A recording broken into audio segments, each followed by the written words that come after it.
Hi Farida, good morning.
Hi, good morning, everyone.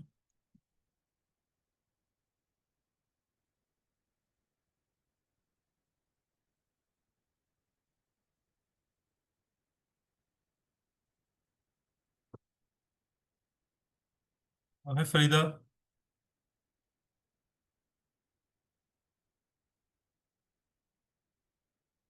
Can you hear me?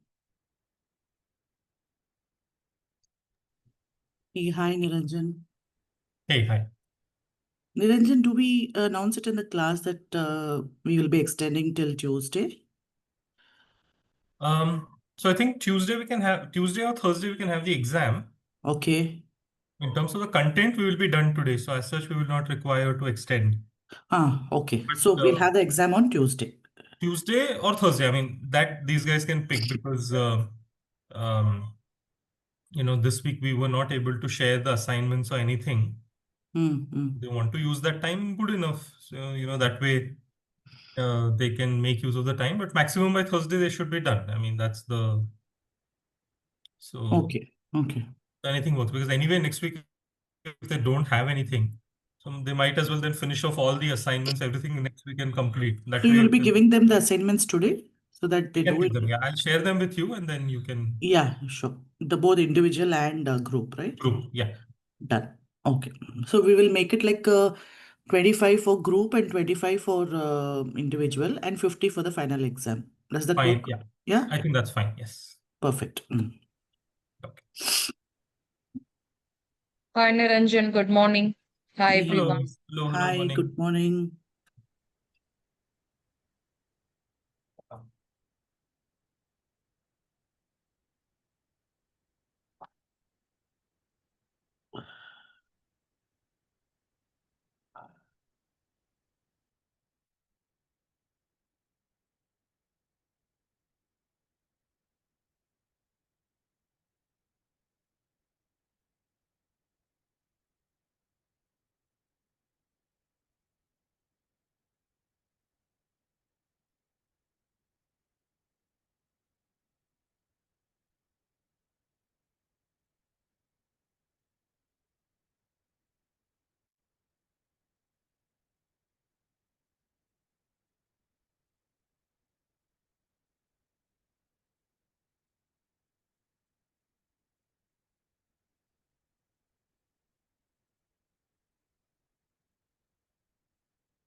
All right. I think we've got the full class almost. Give it a minute just for others to join. So how are you all doing? How's the week been?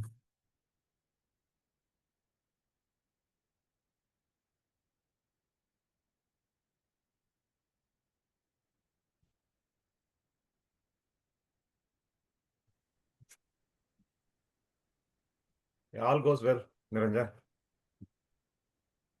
Okay, It was that's a good very to know. busy week last week for us. For me, I think so. Yeah. Okay.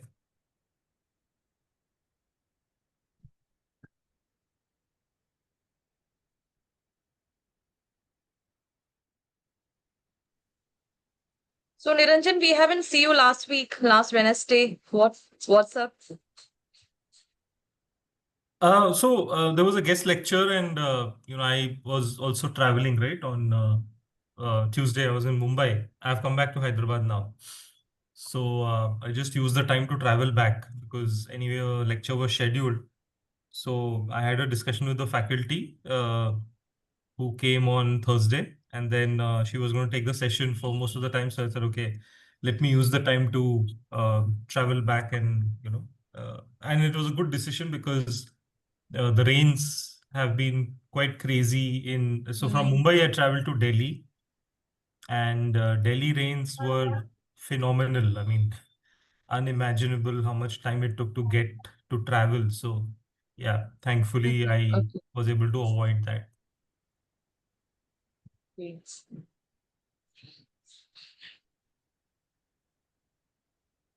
So last Wednesday, we formed a room, and then she gave a topic. It's a live topic, and then we have discussed about the language loop.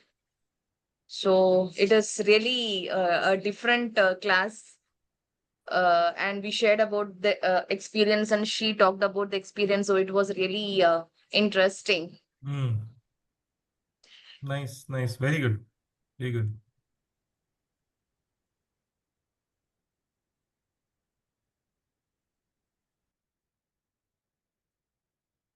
All right. So a quick recap.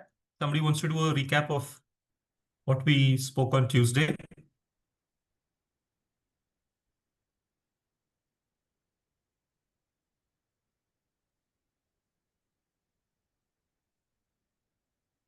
Yeah, we spoke about the power regarding the power, the control, the leadership, then sources of power, formal, like that, and cursive rewards, then personal, it's depending.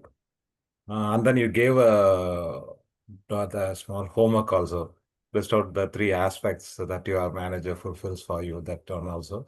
And conflicts, conflict potential and cognition, that intention, behavior, outcome, all these areas covered, we have covered last Tuesday. Okay. All right. Any other reflections from Tuesday? Power?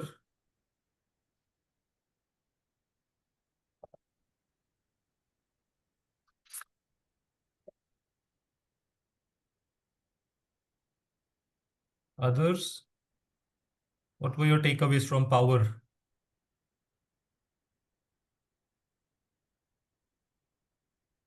I think you also spoke about conflict and how incompatibility can lead to conflicts, and then the stages of conflict, and how we mostly see the behavior and not the potential, and working at the potential is something that would be more effective.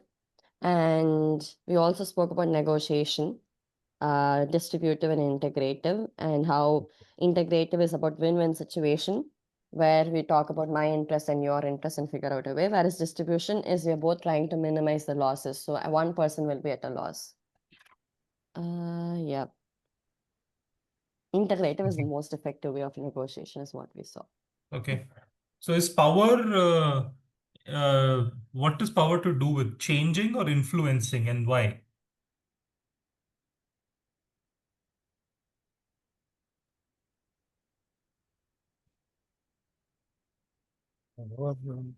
Should be influencing. Influencing, not changing. Why not changing? That would be the best, quickest way to exercise power, right? If you were able to change something. But we can't change people, no. We can We only can't? influence them. Change. We can probably change that. We can't change, we can influence, which in turn can help them change their behavior as such, but we can't change people as such. And why is it that influence is better than that change? Change is more pressured, whereas influence, I'm influencing, whether you choose to get influenced or not is in your control, right? Locus of control. Yeah. In my point, change will take time. Influence will be more quick, I think so. It can be done earlier than the change. If the change happens, then it takes time. Yes. It's true that the I mean, you're absolutely correct that it's better for influence to occur than change to be the objective of leadership. And the main reason for that is the locus of control of change followed by influence is with you. And the locus of control of change directly being forced upon you then comes from someone else. And as we've learned in our initial classes, in any situation where the locus of control lies with me as an individual, then possibilities open up. This is not to say that forceful change should or cannot ever happen. Forceful change may happen in emergency situations. For example, if there is a fire alarm in your office, we are not going to wait for your manager or anybody to influence you to get up and run. It's a fire alarm, right? You have to run. So the fire wardens will come and say, please get up, go out. Maybe you are thinking of, finishing your work, taking that call, getting your coffee, and only then, no. In emergency, and I'm actually using an example of a fire emergency because what I want to highlight is the emergency needs to be of that nature. It has to be very of a serious nature for change to be forced upon you. But do we have fire emergencies every day? No. Once in a while, unplanned and unexpected is how it happens. So when such things happen, yes, you have a medical emergency, financial emergency, right? Then yes, in those situations, circumstances may force a change, or people above you, leaders above you may force a change. But all of these are unplanned, unexpected. And therefore it is okay only in those situations because that is the need of the hour. But largely, influence works better, and it should be left to the choice of the individual to accept the change or not accept the change. Now, one may wonder, okay, how will we run an organization if people start accepting, not accepting as per their own will and regard? So that's why we need to draw a distinction between and create a fine balance between empowerment, and which is the ability of the individual to take his or her own decisions, and the ability of the manager to be able to very softly push through some of these decisions. Because influence is not just about transfer of power. Influence is not a transfer of power between a manager and an employee. We are not delegating decision making and influence. That is a different topic altogether. That is topic of empowerment. So empowerment and influence are entirely different things. In empowerment, there is a transfer of power where I delegate to, somebody else saying, okay, so far I have been responsible for 1, 2, 3, 4, 5 things. Going forward, you will be responsible for these. So you make decisions based on that is empowerment. where I'm transferring power from me to somebody else. Influences, I'm a leader, I want things to be done in a certain way. Now, I have two choices. One, I can simply tell you what to do and ask you to do it, but that's forceful. You may do it once, you may do it twice. Third time, you'll be like, I don't think I want to do it. Your heart will not be there. The second is, I want you to do something, but the way for me to get you to do something is by influencing. So do not confuse influence with transfer of power, transfer of decision-making power. That's empowerment. That, of course, is a subsect of leadership, no doubt. But that's empowerment, right? Where I'm allowing you to make decisions your way going forward. I have nothing to do with them. That's different. Influence is purely about you doing what I want you to do, but you doing it out of your own mind, not me forcing it, right? So that's the key distinction.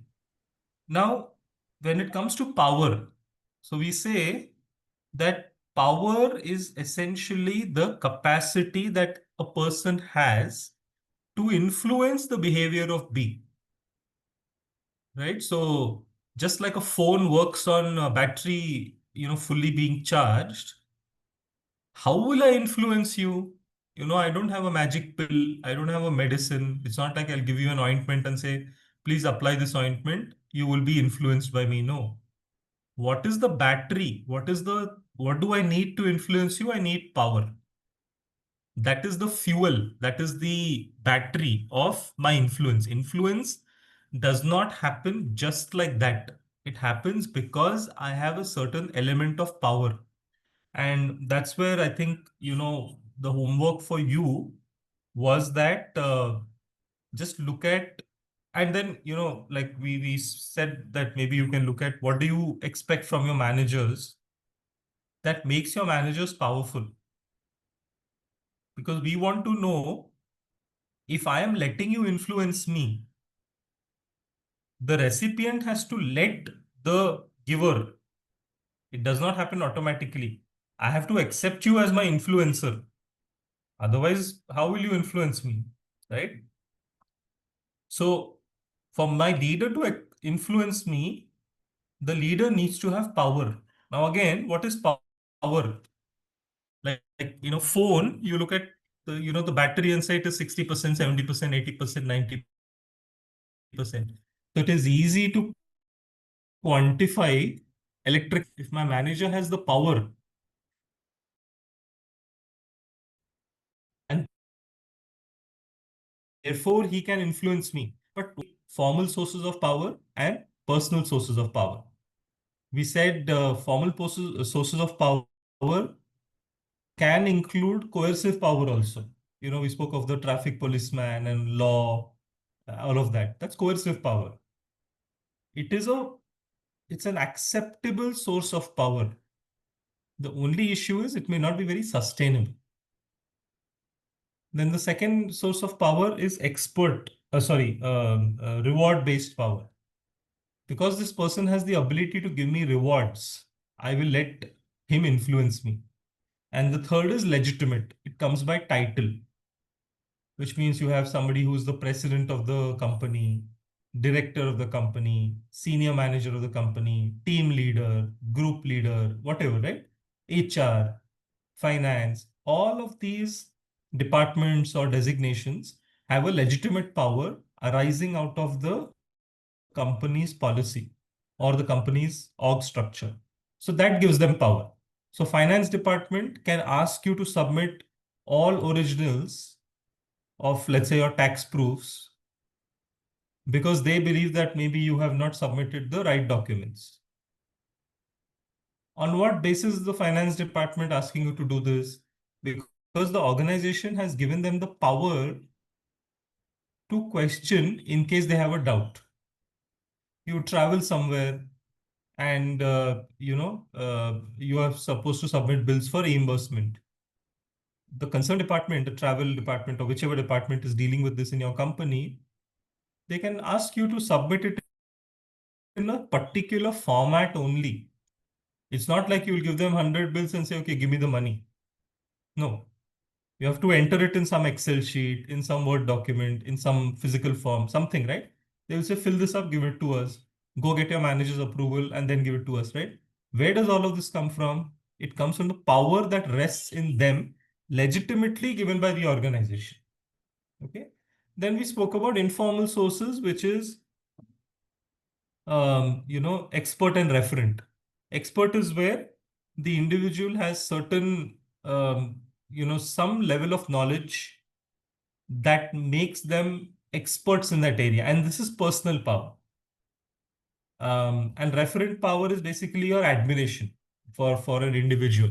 And we spoke of your favorite actors trying to sell you some kind of a, boost or Horlicks or something like that.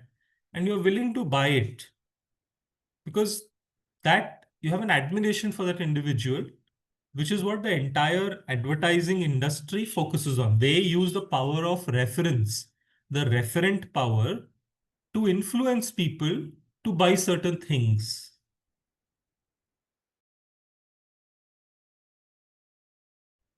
Right? That's how advertising works. We share something, like we spoke about your managers, right? Like why does your manager, like what do you need from your manager? Let me just note it down. 1 second.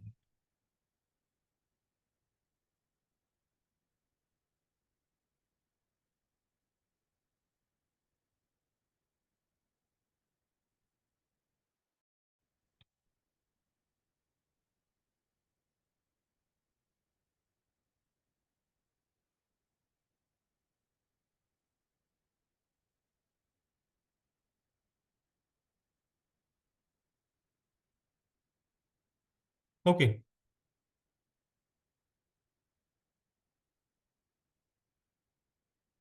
So what do you desire from your manager that makes them powerful? What does your manager have?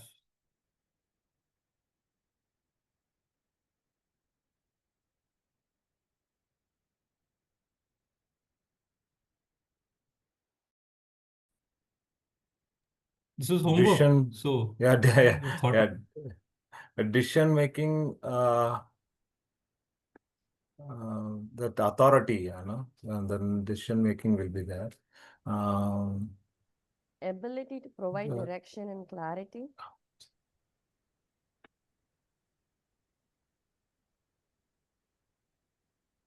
Okay. He has the power to protect the team. And then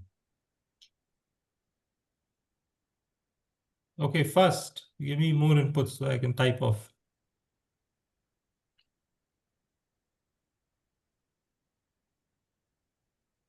So the managers have the ability or the power to give such rewards like promotions or salary hikes or recognition or maybe like better opportunities. Correct.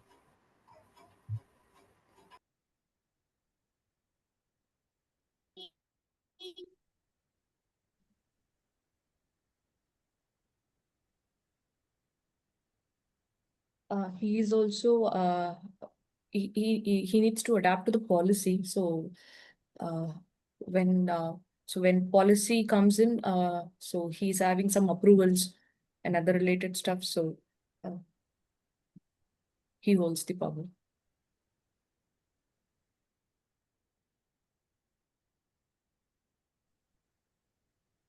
Also, employees follow the instructions given by the managers because managers have a formal authority. Right.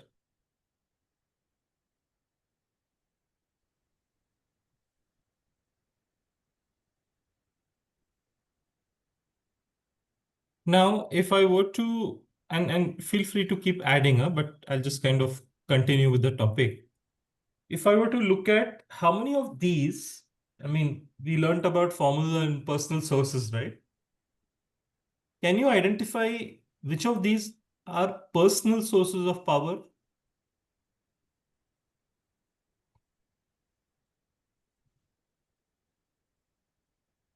any of these are personal sources? And we discussed, right? What are personal sources? Expert and Expert referent, and the referent. Expert referent. right? So we said expert, referent. Referent. So which of these do you think are closest to being Out of expert or my referent? head. Protect the team will Why do you say so? under uh, uh, referent. So he's having that behavior of protecting, defending the team. So the team might get admired of that behavior. So Okay. So referent power is basically that person has an admiration for the, person A has admiration for the other person. Other. Admiration purely, like out of maybe not very logical reasons. Like you may not even know the person individually. It is pure admiration. So it is possible. I'm not saying you're wrong. All I'm trying to say is protecting the team. Is it operating out of admiration or fear? Right? Something to think about. If I feel that, like, for example, when I look at the police, am I looking at the person as somebody who keeps me safe, or do I look at that person as someone who has the ability to arrest me in case I break the law? In both cases, the outcome may be the same. Question is, what is my attitude towards that individual? If it is the first one, then it is operating out of fear. Maybe it is coercion. If it is the second one, then it is referent power. And everybody need not, I may look at the individual and say, I'm coercively being influenced. You may look at the same individual and say, no, I have admiration. So it's perfectly possible, but I'm just trying to draw a distinction between the two concepts. Because in organizations, the relationship between an employee and the manager is unique. If the manager has 10 employees under him or her, the manager could be perceived very differently by each of the 10 people. So, right? So you are correct in saying that it could be referent power, but I'm also trying to draw a distinction in the fact that what you see as referent power may also be seen as coercive. So as long as you're clear among the distinction, it's fine. Okay. So any other examples of personal power here when you look at your manager?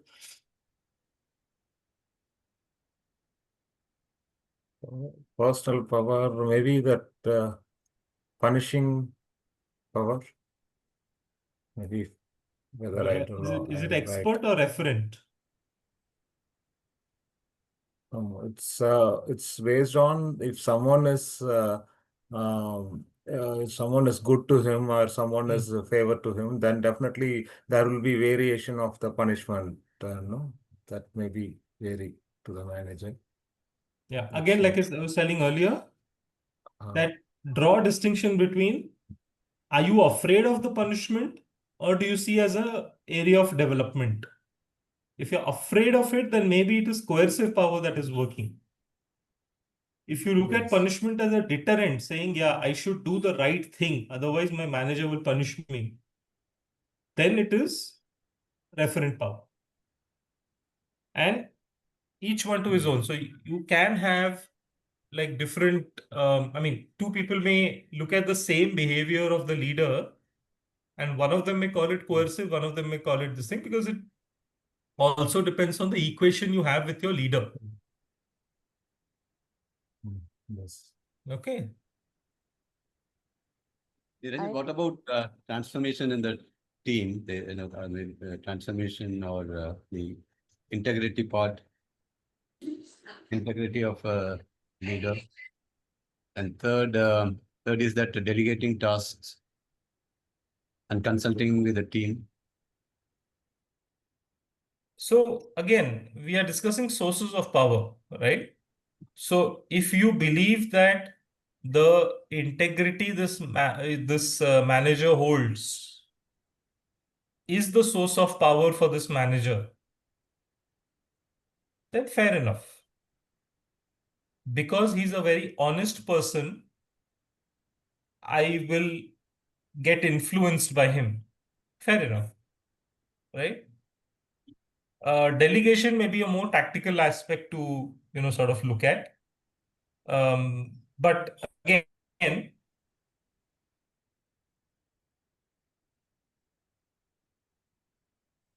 if I were to use delegation in the context of and belief in me that I will be able to do the job better, therefore he is delegating, and therefore I'm willing to be influenced by him. So delegation might be a reason, but it has probably more to do with the fact that my manager's delegating in me and he's putting his faith in me, and I don't want to, I mean, I don't want to prove him wrong. So that angle could be explored when it comes to delegation. Transformation, yes. I mean, if your manager is someone who is who has the ability to solve things, maybe be able to resolve things for you. He's a solution provider. So maybe he has the expert power coming into play. But yeah, largely the transformative power again needs to come from the ability to solve complex things into simple stuff. Because if things were already simple, I'm not going to go to my manager. Right? So the power of transformation, yeah, that could definitely be a source of power. Probably mostly it will be like expert power, because the manager knows how to do this, and it's a very personal aspect to the manager. Will direction and The clarity other come under example that I can expert think power? of is, yeah, I was about to say that. I was just making that statement that direction, and clarity can be expert, because you cannot be clear about something. You cannot have the power. I mean, you cannot have the expertise in converting the complex issues into simple issues without having some kind of clarity yourself in your mind. So, yeah, direction and clarity could also be examples of expert power. Though sometimes direction and clarity may also be a result of legitimate power, in the sense that as a manager, as a leader, you have access to maximum information compared to your team members. So because you have access to information, obviously you will be expected to, you will be expected to have clarity in your mind, because you're getting invited to town halls, meetings with senior leadership. So of course you're expert. So it is possible that, both it could be expert, it could be legitimate. In either case, it is a source of power. Yeah. And Niranjan, how the context? Reward salary hikes. Hello. Go ahead. Yeah. How the context come Go into ahead. how the context can be treated when we're talking about the expert and referent, when the leadership with among the power distribution to the team, because the circumstances, situation, and a particular time depends on how to use or how to handle the situation with the power. So how you look into it? So you're asking, sorry, you'll have to ask again, Rama. I'm not very The clear. context, how the context we discussed here. Yeah. Are you asking how the context matters when Yeah. it comes to usage of power? Yes. Oh, it's huge. I mean, I think context has a very significant, like we took the example of the fire emergency earlier, right? That is a context there. Now, when leaders are utilizing their power to influence behaviors, they need to be fully aware of in what context are they operating? For example, let's take many steps back. You remember the 5 stages of team formation, right? What is the first one? Anybody wants to take a shot? All the 5 in a breath. Forming, storming, norming, performing, and adjourning. Right. Now, if each of these 5 stages are taken as a context, and I am the leader, I have a team under me, and I am now first of all forming the team. Now think about this mentally, that when I'm forming the team compared to when I'm performing, or when I'm forming the team compared to when the team is performing, between stage 1 and stage 4. Do you think as a leader, my usage of power and exercise of influence will be different, or will it be the same?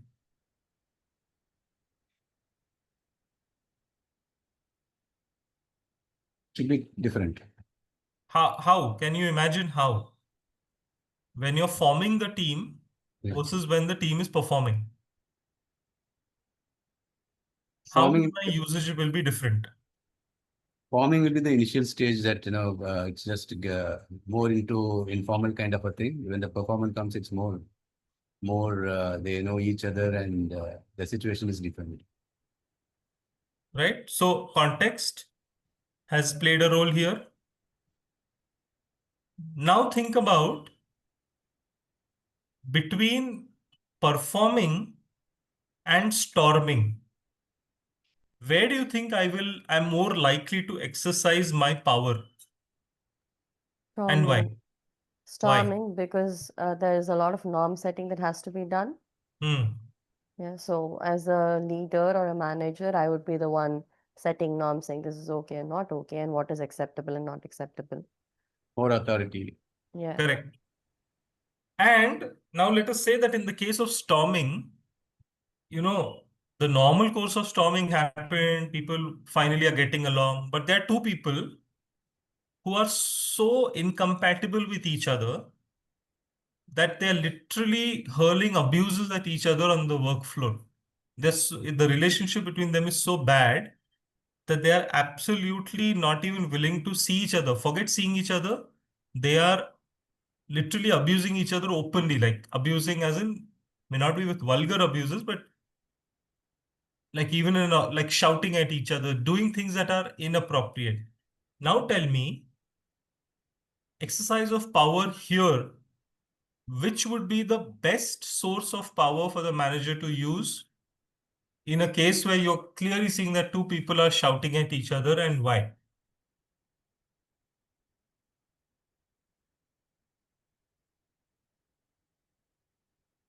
Here it is a discipline matter, so it needs to be taken strictly. Correct? The coercive? Absolutely. So the moment we say coercive, of course, coercive means by force, but sometimes force is required to resolve the issue. Because if it's okay for 2 people to say, our temperaments are different, our personalities are different, I don't think we can work with each other very well. But okay, fine. Because we have to work with each other, we'll do some norming exercise. We will agree on what is okay, what is not okay, what is acceptable, what is not acceptable. And, we will still work. Like, it may not be the best, and that's okay. The manager says, fine, as long as you guys can give me the outcome, okay, I don't need you to be friends. The second case is where 2 people are literally shouting, abusive, being very abusive, bullying, whatever, all the negative, deviant behaviors. Now, in this case, the manager cannot wait to influence positively so that they will only change their behavior. They are adults already. They know what is right and wrong. Now, here the manager has to use the power of coercion and possibly get up and say, if you guys don't stop doing this, I will have to resort to disciplinary action.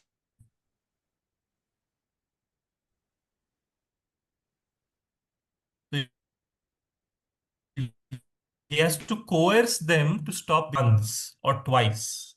The third time the manager does the same, people will say, we don't, the people, they might get together and start abusing the manager also. Right? We don't want that. So coercive action is required to be taken, but in a very, very delicate and very creative manner. If coercive action is being taken, the manager cannot get emotional about it. He needs to understand that, oh, I am doing this because of the situation, but for me to finally solve the problem, I still have to use my expert or referent power. So if two people are literally so badly on terms with each other, to stop the immediate fight, I can use coercive power. But to resolve it so that it does not recur again, I have to use some other form of power, maybe legitimate, maybe coaching, mentoring, whatever, right? But I cannot rely on coercive power forever, because maybe in front of me, they will not fight. As soon as I turn my back, they will start fighting. Okay. So context, to address your question, absolutely matters, because if I don't tune my usage of power according to the context, then it will backfire immediately. In an emergency situation, if I'm trying to positively influence you, then the situation will go worse. In a case where the employee has had, let's say, some significant amount of personal problems, etc., over there, if I use coercion, it will backfire. If I excessively use the power of rewards and start throwing money at every problem that comes to me, then I will not only have a financial budgetary issue, but I will also have a problem with the fact that this is totally unsustainable. I cannot throw money at a problem every time. So when an employee decides to leave the organization and you're working on a counter offer, you need to understand that, yeah, counter offer will work once. Second time when this employee wants to go, again you throw some money, then he will do it the third time, fourth time, fifth time. Can you sustainably give him a counter offer every time he resigns? No, it's not possible. It's not fair, and it's not possible also. So it's very important for us to understand that every source of power also has a very limited utility, so to say. So context heavily matters, and the difference between a good leader and a bad leader is context understanding. If a leader is not able to distinguish and differentiate between contexts, then he may not be suitable to be a leader. You have to be able to read the room. That's the phrase they use in English, You should be able to read the room. So when a leader is talking to people, you should be able to gauge, okay, overall, what is my tone going to be? Because this is what the team is right now in the mood for, right? So context heavily matters. What else? Just based on the examples you have given me on how managers hold power, I definitely must say that a lot of this is to do with formal sources of power than personal. And this may be a sort of a reflection, because all of you come from different organizations, so it's not particular to one. But in general, it seems to be a reflection of the fact that, managers seem to continue to hold more of the formal sources of power even today. They may not have really been necessarily, they have not transformed, I guess, themselves too much to become holders of personal power. Because if I were to give you examples, right, and maybe we can do that just as a exercise for me to establish my point. Let's take, I don't know, who have we not discussed so far? Any one leader you think we have not discussed so far? In all these 3 weeks we've been talking, any one leader who's not come up? Otherwise, I can always use the ones that we have already discussed. Give me a leader's name. Jayalalitha or Indira Gandhi. Okay, fine. So let me. Okay. Now tell me, what were their sources of power? How did they influence people? And if you can talk from your own personal experience, that'd be better rather than hypothetical, theoretical. I know that some of you were not even born when Indira Gandhi was there, but you must have read about her. Jayalalitha, maybe many of Yeah. you would have seen, like, at least, like, somehow. So, what were their sources of power? Very interesting names. And I mean, I admire at least like Indira Gandhi because I've read about her. I admire her a lot. So maybe I'll add mine also, but you go ahead. Yeah, William. Yeah, actually, Indira Gandhi, she is the way she approaches, the way she walks, she approaches the person. Whatever I read, it was a very bold and very dynamic and strong woman. And then for Jayalalitha, she is always influenced the people with her speech, the way of speaking. And the word influences all the Tamil people is that Amma, that the name itself influences that with her speech also she influences a lot. And then the respect she is giving there is so much of conflicts, but some respects I have read about her, that the way of respect that she is giving to others are that also influences us. Okay. There's some in the chat. Good in Political academics, power, decision making, yes. good in academics background. So Good at academics, okay. Both are very rigid. It could be a negative side. They are very stiff. The decision, especially Jayalalitha case. She failed to. She believed in one person, and she neglected the major, the part of the people. So it can be treated as intemperate also. Self-control. She lost her self-control when marriage has happened. So maybe this also Okay. could be, maybe you can talk about the leader. Possible. What could be seen as bold to some people could be seen as rigidity by some. So, like I said earlier, the same facet of power can be seen differently by different people. I mean, under a manager itself, if 10 people are reporting and you ask these 10 people to describe the manager in one word, you're very likely to get 10 different words about the same person. Interestingly, same person, same title, same role, but how people perceive the same behavior is very different. And that leads to how you interact with that individual. So if I Yeah. see you as a very bold person, my interaction will be with you very referent. Like I'll be like, wow, you're such a bold person that I just admire you for your boldness. But if I see you as very rigid, I will then start staying away from you. I'll be like, nah, I don't want to go near this person. So rigid, not open to ideas. Right. So yeah, I mean, Yeah, so the bold can turn into the other side also sometimes. absolutely, absolutely.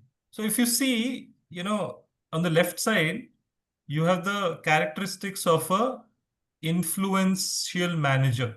Why is the manager influential? It is because of these reasons. On the right side, you're seeing the characteristics of an influential. Let's say in this case, okay, in both cases, leaders. Here it's influential leaders. both happen to be from politics, but they're still leaders. So now, if you look at the stark difference in the two, where do you see personal power coming out more strongly in these two cases?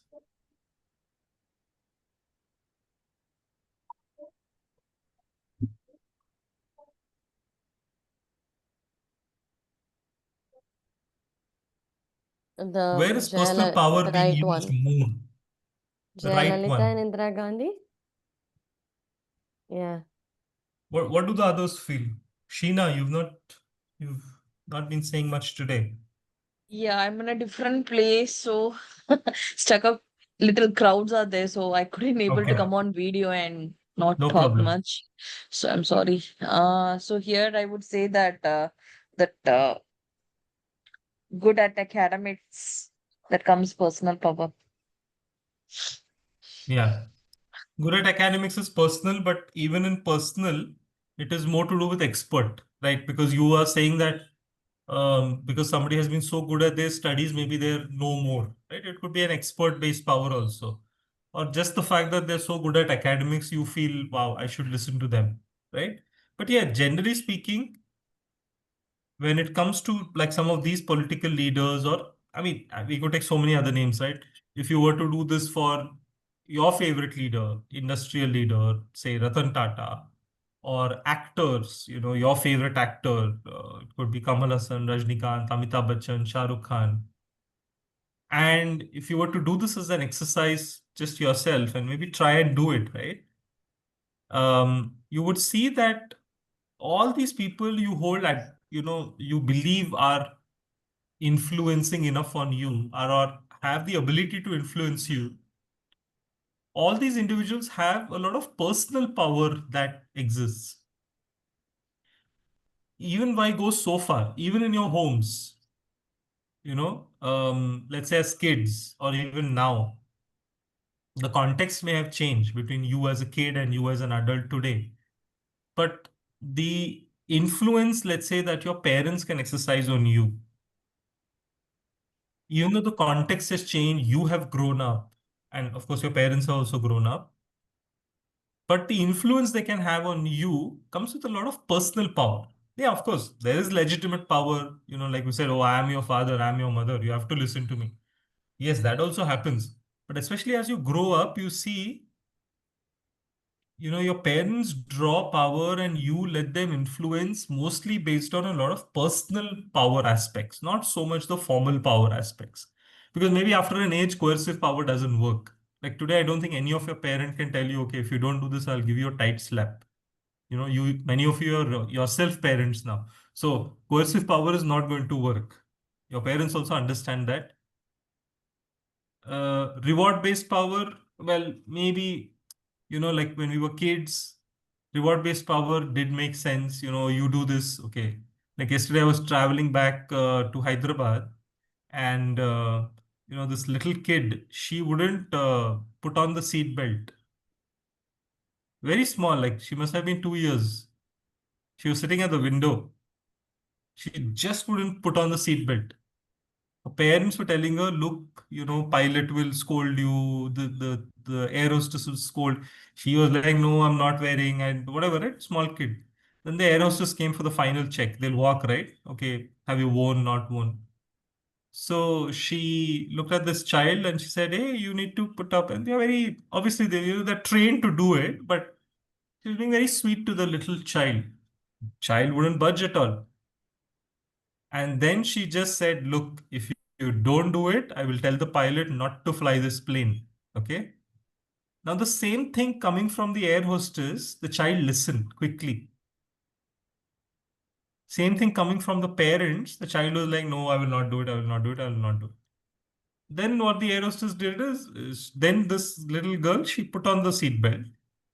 The air hostess went back, bought her a nice small packet of cookie and gave it to her immediately. So she tried to massage the coercive power with a little bit of reward and made her feel good. And then, of course, the rest is, we flew and then came back. But in this situation, the power equation immediately changed based on who was giving the message. The parents, that girl wouldn't listen to at all.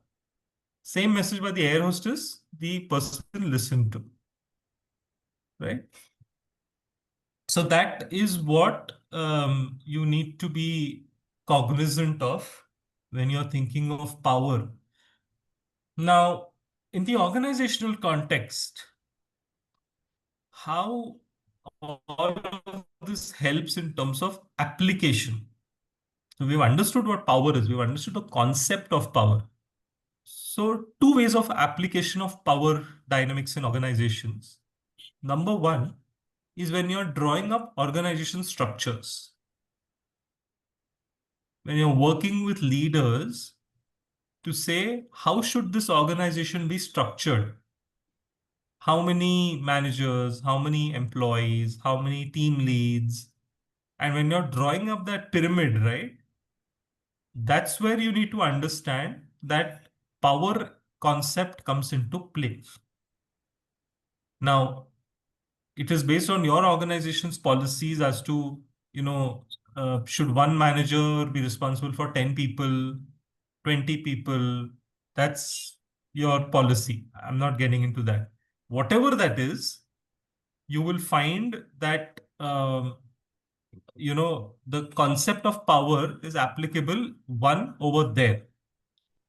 The second time when the concept of applies within organizations, specifically, I mean, there are many other cases, but majority it is when you're designing org structures. Two, it is when you are making decisions about people such as pay,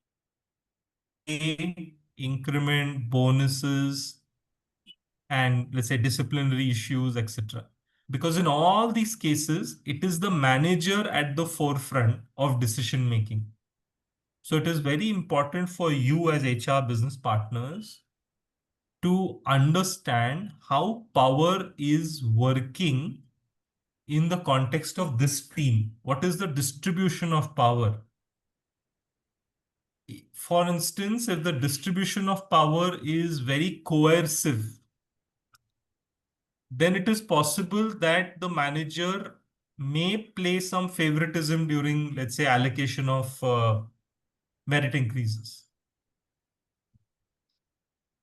Right? If the distribution is reward based, if this manager's power statement is through rewards, then it is possible that such a manager, what he will do is, instead of using a bell curve, instead of promoting better performance, what he will most likely do is that he will simply give everybody the same increment because he wants to keep everyone happy. He does not want to differentiate. So by giving everybody the same increment, he'll be like, okay, I'm not offending anyone. But what that will do to the employees,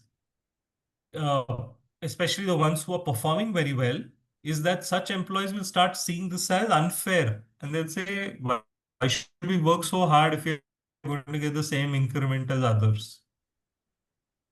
Right? Similarly, other souls, right? I mean, so on and so forth. So power, the concept of power at an application level happens in these two cases. And as HR BPs, you need to be aware that when you are designing org structures for your leaders, or you're working with whoever, right? Or when you're working with leaders on allocation of resources such as budgets, etc. Understanding what this leader's power style is. Is he a more rewards based? Does he only draw his power from the legitimate, like his title, etc.? Or is he somebody very coercive in nature, which means he believes that if I want something, I need to get it, to hell with, what employees feel. If you understand the power style of your leader that you're working with and your stakeholder, your main stakeholder, I think you'll be able to form a much better partnership with them. Now, power, of course, is linked to personality in many ways. And I think in our first week, we spoke in depth about personality. Now, at a very general level, this is not I mean, you must dig deeper and whatnot, but at a very general level, people who have extroversion are likely to be seen as more powerful compared to people who have introversion or are introverts. It will appear that they are less powerful because they're not talking only. Again, I mean, these are situations as HR where you need to step in and say that an extrovert may not necessarily be good at influencing others. And similarly, an introvert may not necessarily be bad at influencing others. It is possible that some of the best influencers that we see in our companies today have extremely good ability to apply power and change behavior. It's possible, right? So there, like we said at the very beginning, I think first class, there are no absolutes in OB. You need to understand that absolutely nothing like, okay, this is fixed in black and white. No, it doesn't happen that way. Okay. Any questions?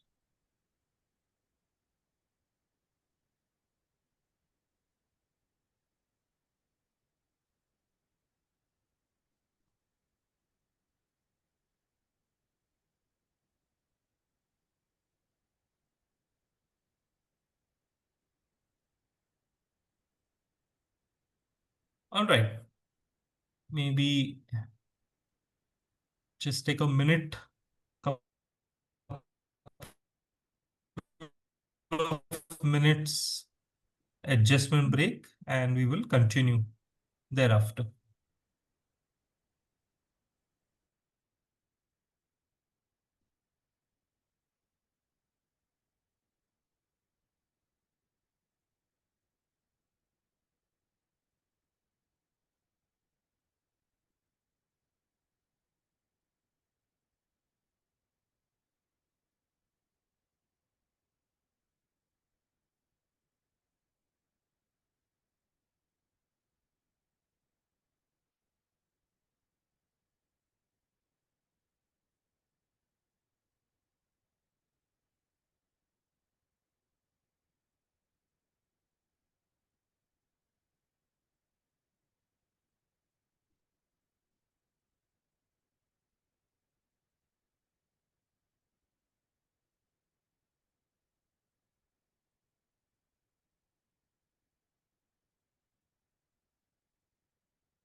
Okay, hope you're back.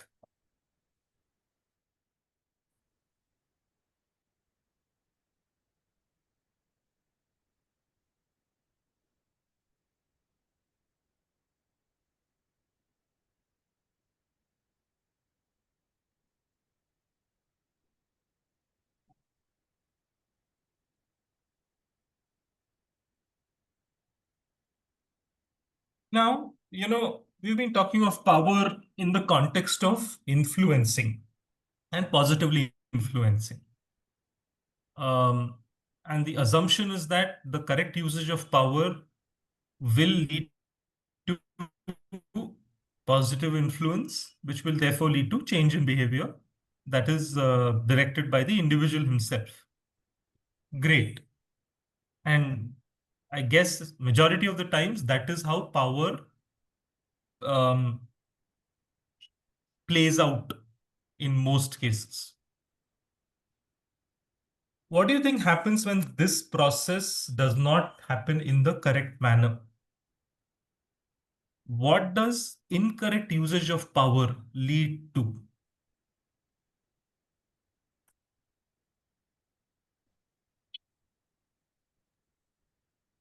A collapse of a team.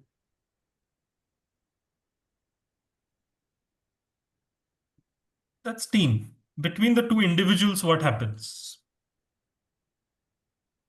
Trust That has been breakup. broken. Break. Hmm? Trust will be, Mm. there will be a trust. And then what happens? I mean, in the context of the two individuals, they still need to work with each other, assuming there is no trust between them. What then starts to happen between them? The coordination will not be there between both of them. They will not be that Okay. complaining of each others and maybe Demotivated. Demotivation, let's say, leads to poor performance. Dissatisfaction.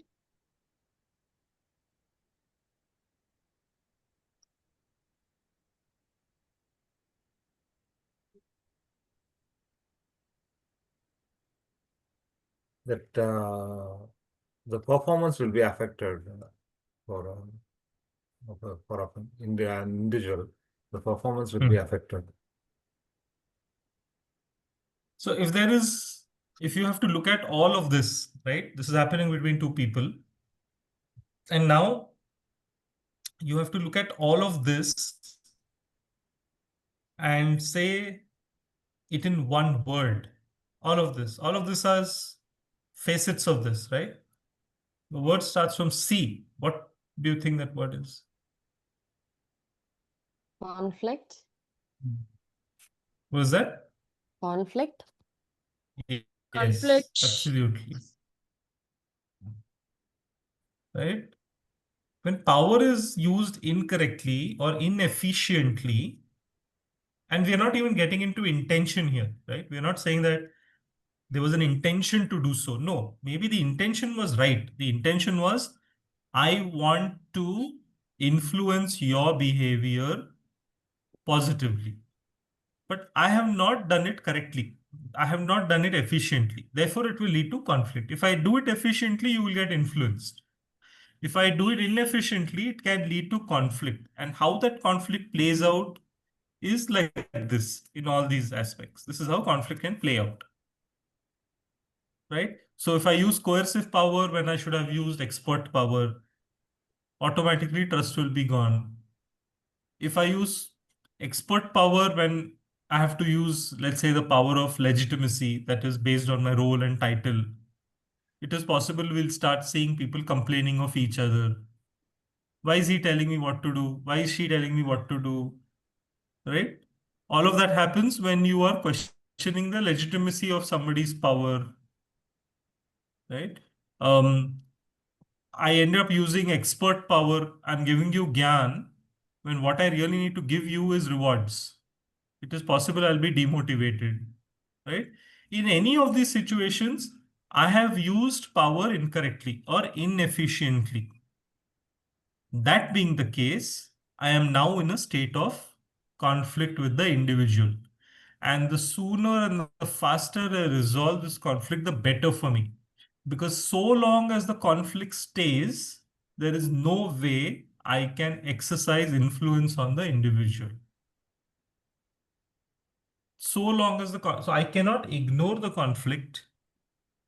I cannot brush it aside. I should not. I mean, because if I do that and try to continue with work as usual, it can deepen the conflict and it can make things worse. So conflict must be resolved as soon as you recognize that there is a conflict. Can you give me some examples of conflict in your respective, or what are the typical time? I mean, you can give personal examples also without taking names. Examples of conflict. Where do people conflict?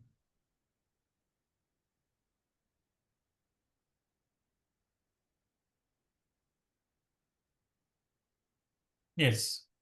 In fact, I think, I don't know if you can also type it off directly, but just try to, because so that way, but I don't know how it will work if everybody starts typing at the same time.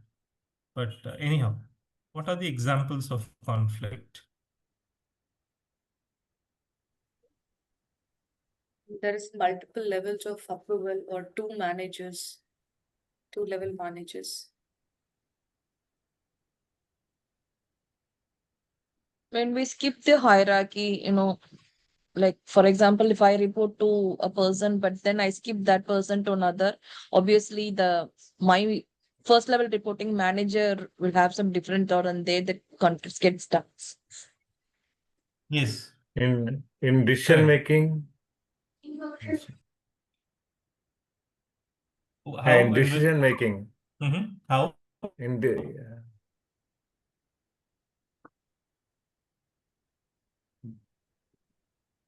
Can it you is give an very difficult example, James?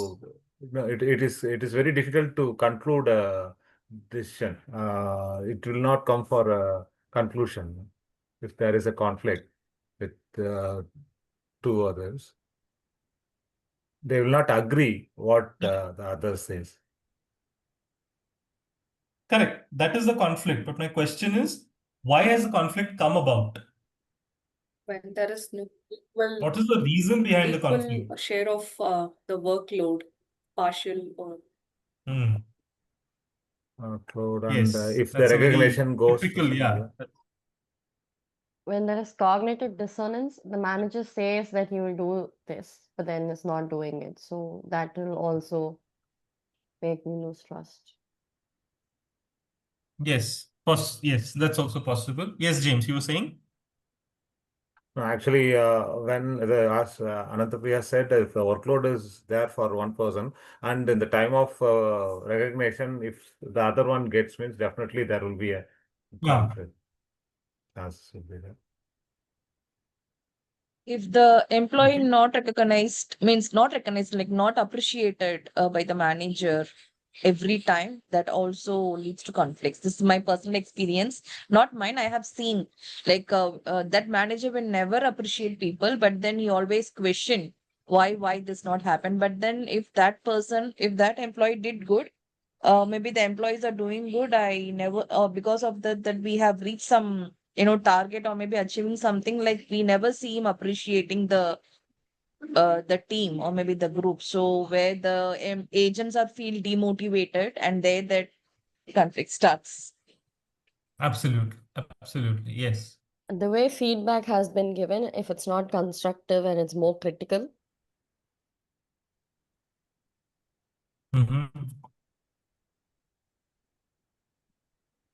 Okay. So we have Mahati and what about Parthiban, Pooja? What do you think? Guru, yes, you're typing out Mahati, Parthiban, Pooja.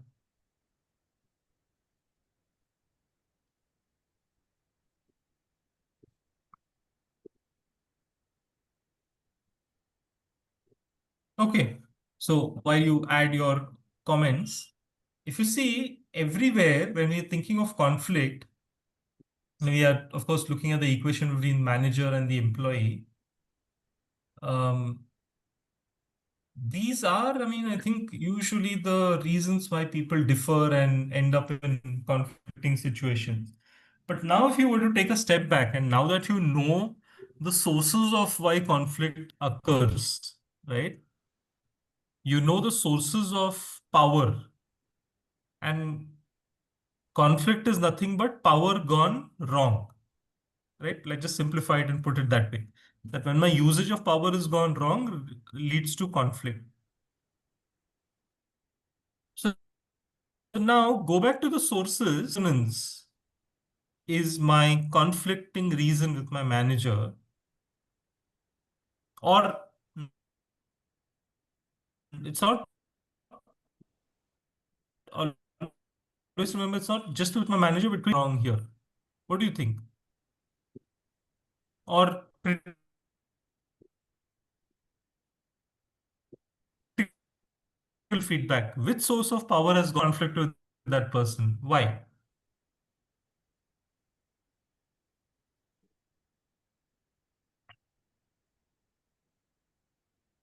Can you repeat the question once again? Because I couldn't hear you.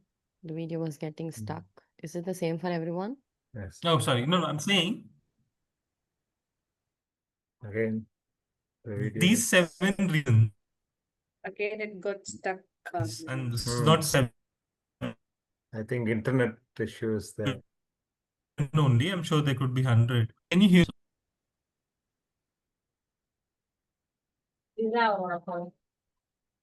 We can't hear Okay. you. Are you able to hear me now? Yeah. Hello? Yep. Yeah.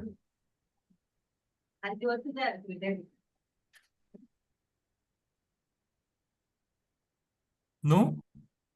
Yeah. Here. Now Not. it's okay. Yeah. Okay. You can't hear me now? Yeah, now better. Now it's okay. It's okay. Can you see me as well?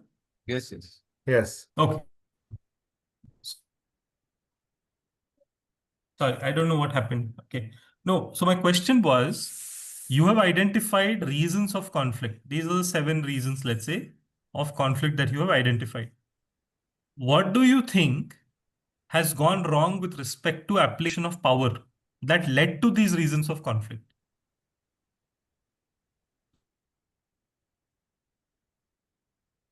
Well,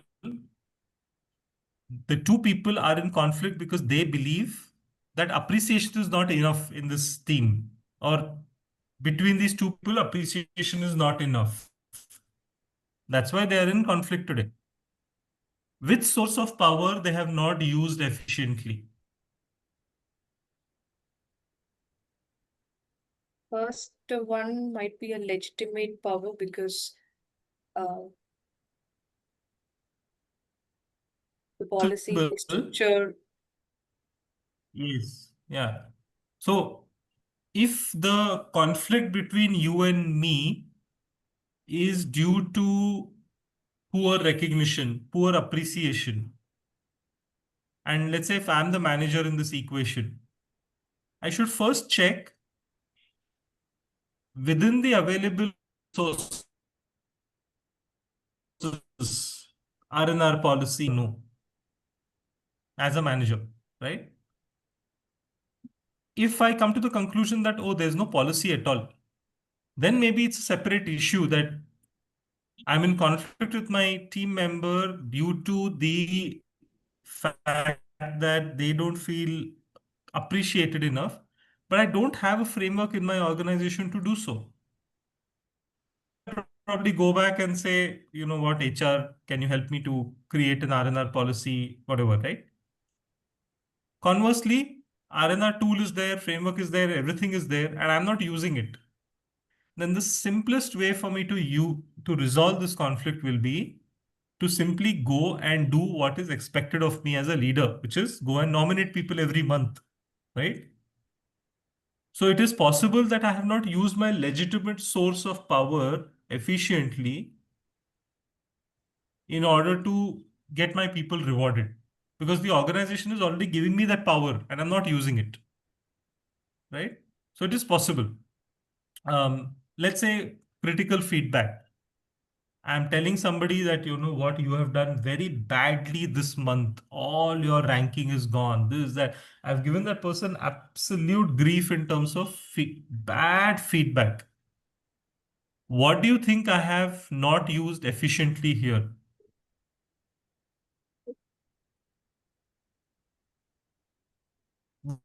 Which power source have I not used efficiently? Reward. But you are not doing, I mean, you're not performing at the expected standard anyway, right? So does reward matter here? But not Oh. only in terms of monetary or something, but the way we addressing is also matters. So it will give a motivation. Yeah, that's brilliant. Absolutely. So we should not think of reward-based power as only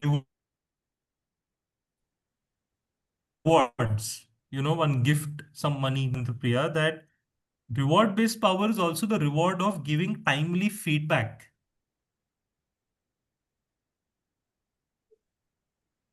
Reward-based power is also where I have the ability to give you feedback on time. If I give you feedback at the end of the year and then say, oh, you know, I'm sorry, you did so bad. Yeah, but why did you not tell me during the year? So therefore, it is crucial that we understand reward in the perspective of whatever you can give to the employee, be it monetary, non-monetary, qualitative, quantitative, all of that is rewards. Because the employee looks at, and I think we did this exercise in this class also when we discussed, I think, motivation theories, where I had asked you, what is it that your managers motivate you to, you know, like, why do your managers motivate you? Why do you feel motivated? What And makes you a feel lot of motivated? things that you said were intrinsic. Sorry, Inba, you saying something? What makes you feel motivated was the question. Yeah, what makes you feel? We went through that exercise, and most of your answers were intrinsic. I like feedback on time. I like being appreciated.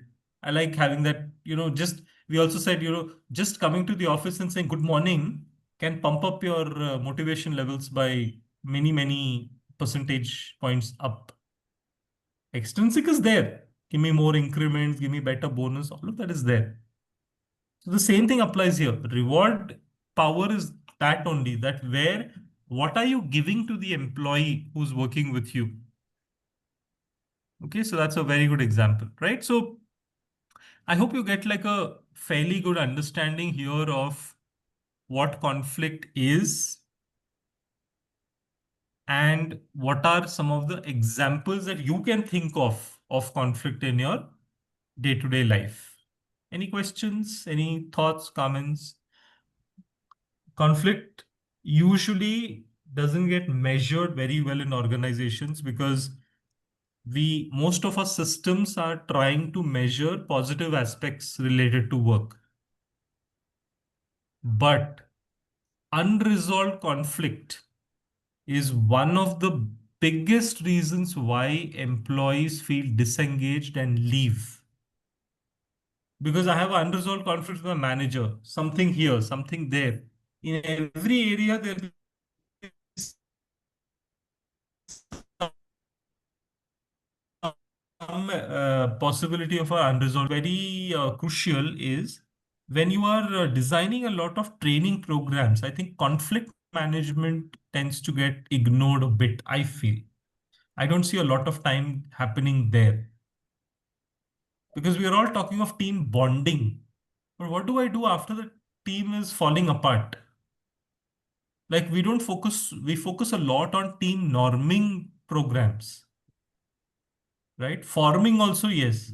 We focus very little on storming. Be it our training programs or whatever we do, right? We must try and look at the fact that when people come together, there will exist negative things like storming, like conflict.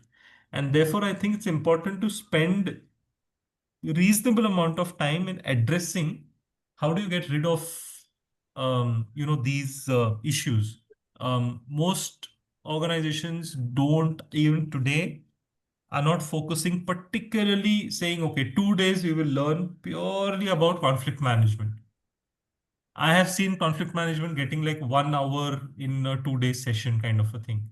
No, we have to give it more time because more often than not, especially with younger managers, you will see power derailing a lot, and that will lead to conflicts. And if early in their careers as managers, if people face conflicts, and if it remains, it's okay to face conflict. I don't think conflict by itself is a problem. Problem is it remaining unresolved for a very undefined period of time. And in most cases, it never gets resolved, which is why, if I even see the previous example, I don't see a lot of managers even today, and assuming this was a random, response to the question, which means all of you just said more or less the same thing. It is entirely possible that managers are even now limited to very formal sources of power and not informal, not expert and referent. It's still very formal, yeah, approving authority, control on resources, very formal ways of looking at it. So that's why dedicate more time in your organizations to resolve conflicts. Any questions? I have a doubt. When we are talking Yeah. about critical feedback or cognitive dissonance, a selective perception, right? All of this is Yeah. depending on the manager, right? It could also be a skill issue. Will that come under incorrect usage of expert power? Because when you're saying expert power, it is their knowledge or expertise. What Yeah. if they are not an expert in good decision making or communication? Then will that be coming under expert power? I mean, incorrect usage of expert power?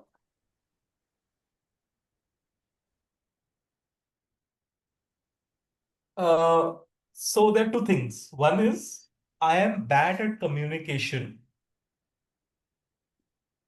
I recognize that I'm bad at communication, and therefore that will not be my leverage when it comes to employees. So I will not even use communication knowing fully that, hey, this is not my strength anyway. The second is misusing communication. That's an entirely different, ball game altogether.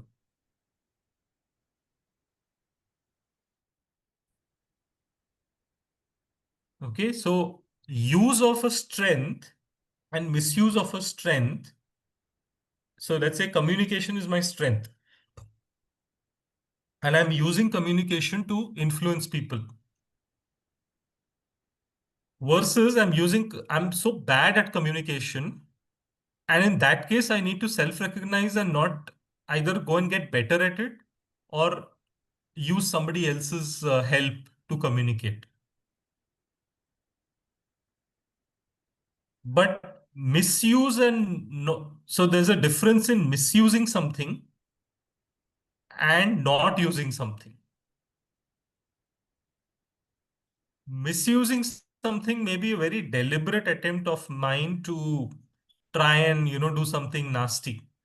That is misuse. Not using is as simple as saying that, I don't think I'm a very communicative person. I'm an introvert. Okay, I'm an introvert. I don't think I communicate too much. It's not my strength. So I will use something else to balance this lack of strength. That is not using. So it is okay for a manager not to be an expert on 9 out of 10 things required. But is that one thing there that the manager can be an expert on? If yes, use that. Misusing, of course, takes a very different angle altogether.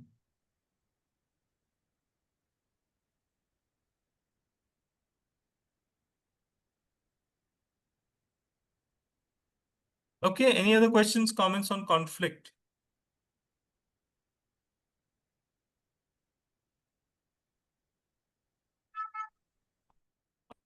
All right.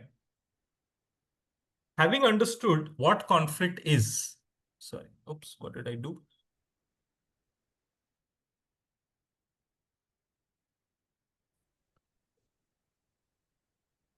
I don't know what's happening here. Okay. Having understood what conflict is, and I started this by saying that when power is used incorrectly, it can lead to conflict. But neither is power something that you use like at this second. It does not come up just like that. It's not like instant noodles. In 2 minutes, you cannot aim to be powerful. It's a process. It's a process that you build, you try, you succeed, you fail, and slowly you start figuring out, okay, this is what is working for me in my exercise of power. That is power. And if power is used correctly, then it can influence the right behaviors. Okay, understood. If it is used incorrectly, it can lead to conflict. Understood. But just like power and influence, conflict also builds over a period of time. It's not that you will wake up suddenly one day morning and say, I have a conflict with my leader, I have a conflict with my stakeholder. No. Conflict also builds over a period of time. Unresolved conflict takes time to build, and at some point it fully materializes.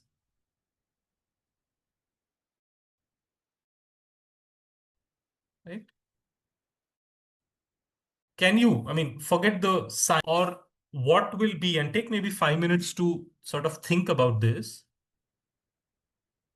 How does conflict build from stage 0? And let's call it the 5-stage process, right? So you create your own model. Let's try this today. You create your own conflict model and tell me if you were to divide conflict in 5 stages, 0, 1, 2, 3, 4, 5, right? At the 5th stage, conflict is absolutely existing. It is, and it's playing out very hard. Stage 0 is there is no conflict and it's building. So design a very quick, take 5-6 minutes for this. Design a very quick conflict model where you're looking at how does conflict progress from 0 to 5, and just list down very simple steps of conflict as per you, and then we will evaluate it with the theory and science we have. Okay, so 10:59, so 11:05, right? 11:05, we'll have a very quick presentation from everyone to say how does conflict build? What is stage 0? What is stage 5?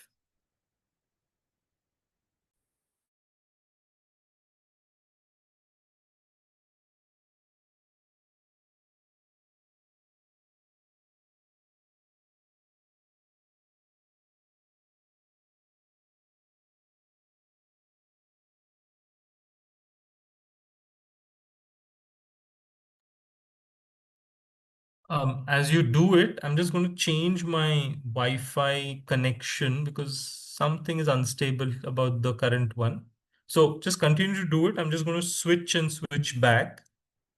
So I'll just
Okay, I hope the connection works better now.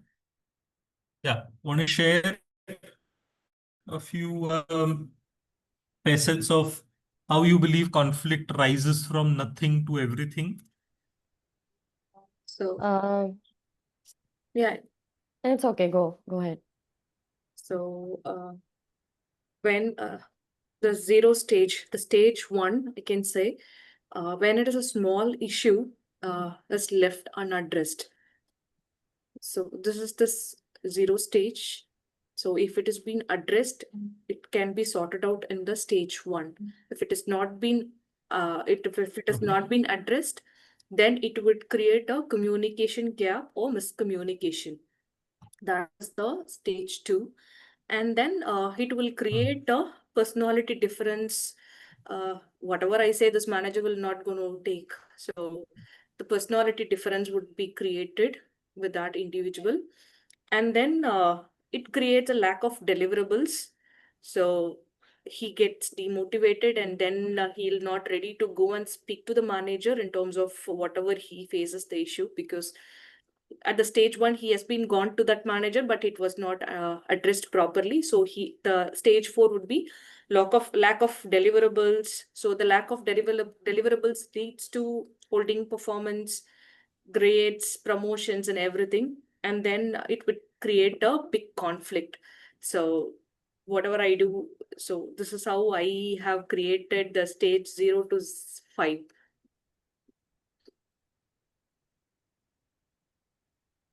Okay, very good, very good. Where do you think the conflict can be easily resolved in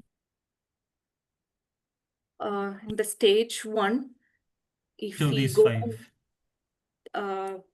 when the personality difference is happening, so not behaving good, not coming to office proper, so he's get demotivated. At that point of time it can be called, and what's the problem, so what is the issue over there, why can't come and speak to me. So he can open up at that point of time. Stage 3, it would be better to the conflict can be resolved in the stage 3. Yes.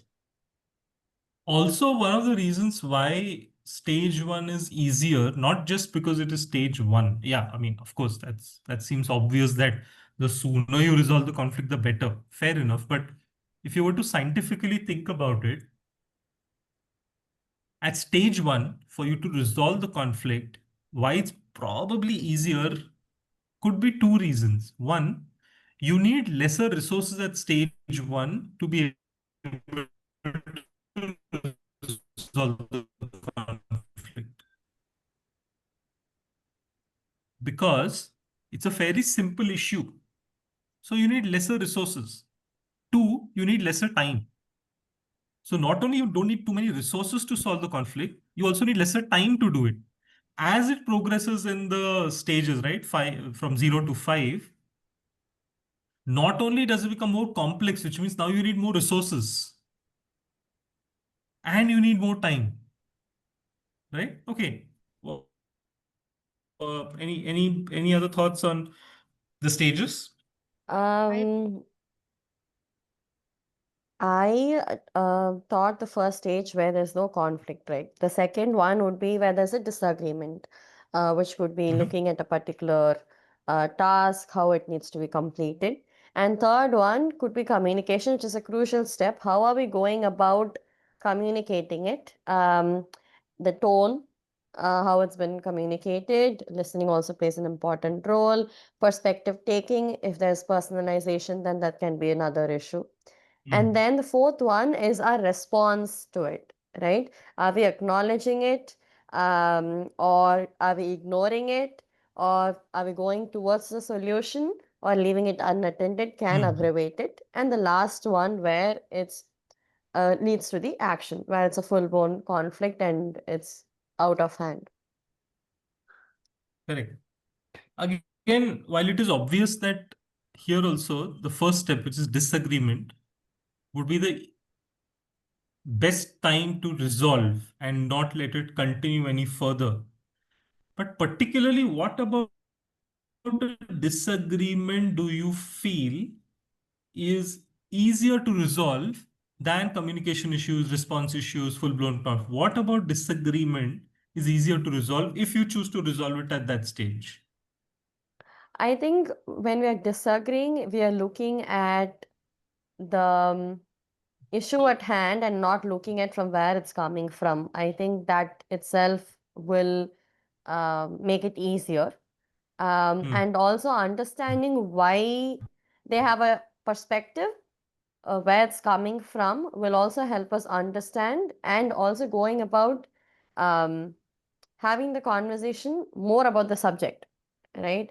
Which will Yes, help us not get egoistical also. So then it's absolutely easier. right. So when you The see it as opposite. just different perspectives and each perspective is valid, there's no right or wrong perspective, makes it easier to look at the disagreement as just a disagreement. Correct, correct. So the opposite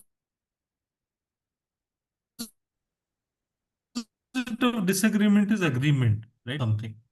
And and that will bring us to the next topic, which is when you have disagreement, how do you negotiate? We touched upon it the last time when we spoke of distributive, integrative. We'll discover more, but when you have a disagreement, the best way to come out of it is by saying, okay, fine, let's negotiate. The negotiation may lead to, okay, you and I are disagreeing now, let's start agreeing now. It might lead to a completely third outcome. Whatever it is, again, it is simple to resolve it at that stage. But the main issue that happens, and I think that came up earlier, is identifying something to be a conflict, in my view, is the most difficult challenge. We brush aside disagreement saying, okay, it's fine, we'll figure it out, right? We brush aside poor communication saying, okay, we'll figure it out. And we don't even realize that we are festering conflict under the carpet by just ignoring it, right? Identifying, therefore, that, okay, you and I have a disagreement today. Let's solve the disagreement today itself. Maybe today it doesn't cost you and me to ignore it. It is, we'll say, yeah, big deal, forget it, let's move on. Moving on is not a sign of agreement. Moving on is an excuse for not being able to agree on something. So don't move on, resolve it.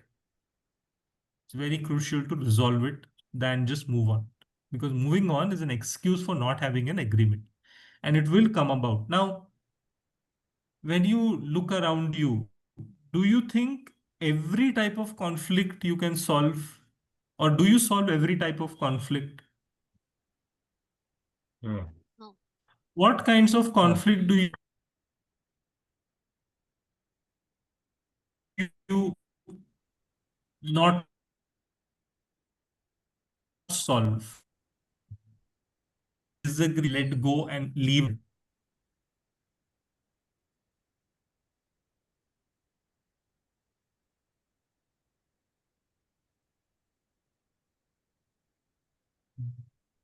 It happens on the road very often. That's the hint. Small accidents, small Hmm. accidents. Yeah, correct. Traffic jams. Traffic jams. Now it's raining, right? There'll be a puddle of water. Some big Yeah. car will come. You're walking on the road. It will splash water all over you. What do you do with that? Nothing. You can ignore it, and best thing is to ignore it and move on. It doesn't mean that it is acceptable to you. It doesn't mean that you're not in a state of conflict. You are. You don't like it. But the thing is, there's nothing you can do about it. So you leave it where it is.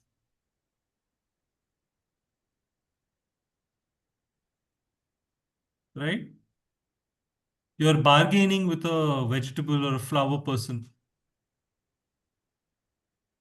He's saying 50, you're saying 20. He's not willing to come down, you're not willing to rise up. The outcome has failed. There is disagreement. You are not able to influence his behavior, he's not able to influence your behavior. So you don't end up buying anything from that person. You move on. Because sometimes moving on is the best option, but it is an excuse for not being able to agree on something. That's also equally true. But you may have to do it sometimes. You cannot change everything every time. No, sometimes you just have to drop the issue and say, okay, I am moving on. But remember, that's an excuse for not being able to agree, which means the only difference in these two examples that I gave you is you're not, you have 10 other options of vegetable vendors to go to. But in the case of employees, that is the only employee, which means tomorrow when you come back, you have to face that employee. So it is better to resolve. Right? Any other thoughts on the conflict models as you see it? Like, how do you see conflict rise from 0 to 5? I feel communication gap is the main thing because that is the core for conflict to happen. So after Yeah. that, Okay. it comes to avoiding the person or the topic or compromising on the suggestion that the person is giving. So then the behavior as well changes towards that person, and that will give an impact on the performance. So the performance will be increased or decreased based on the conflict. Yeah.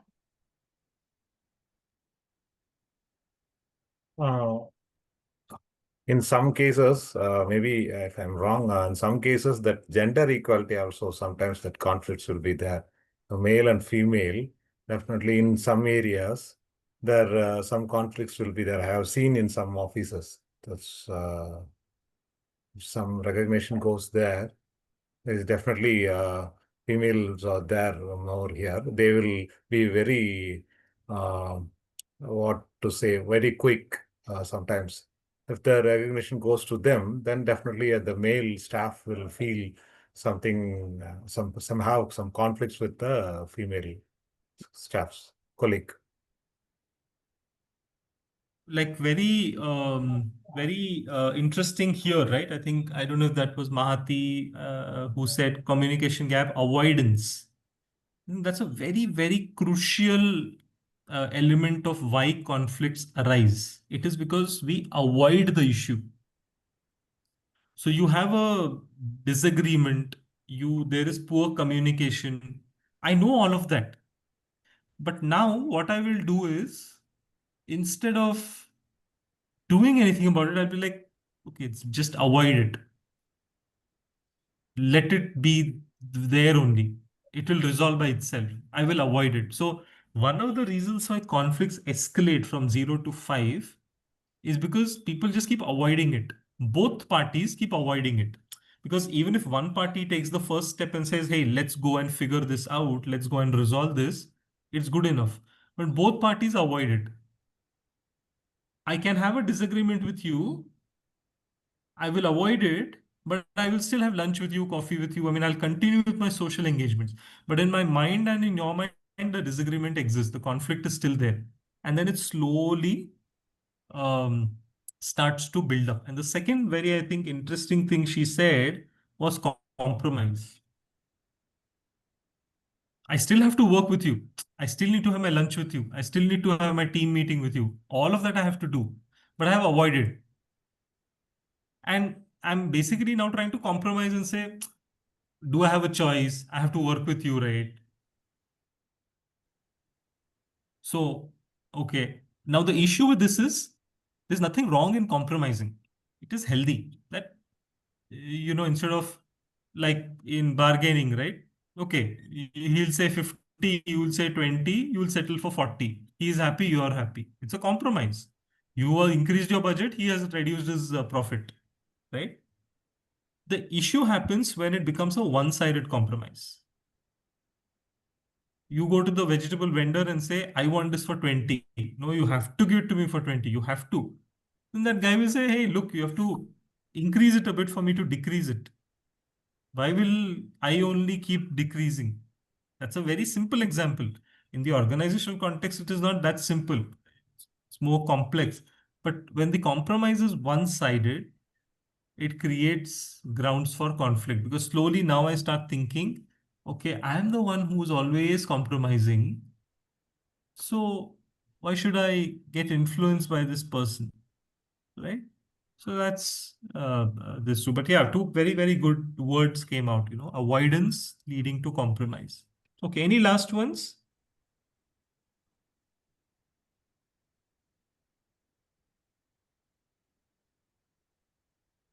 Okay, so what I'll do is I'll just very quickly introduce to the concept, and then we'll take a longer break. When we come back, we will complete the concept, get into negotiation.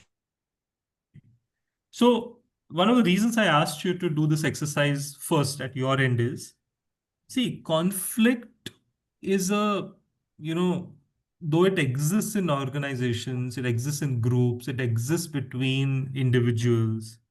So two departments can be in conflict all the time. Two people can, of course, be in conflict all the time. One person can be in conflict with an entire department, but how they deal with conflict, or what conflict means to them, which is why I wanted you to put across your own thought processes on what constitutes conflict.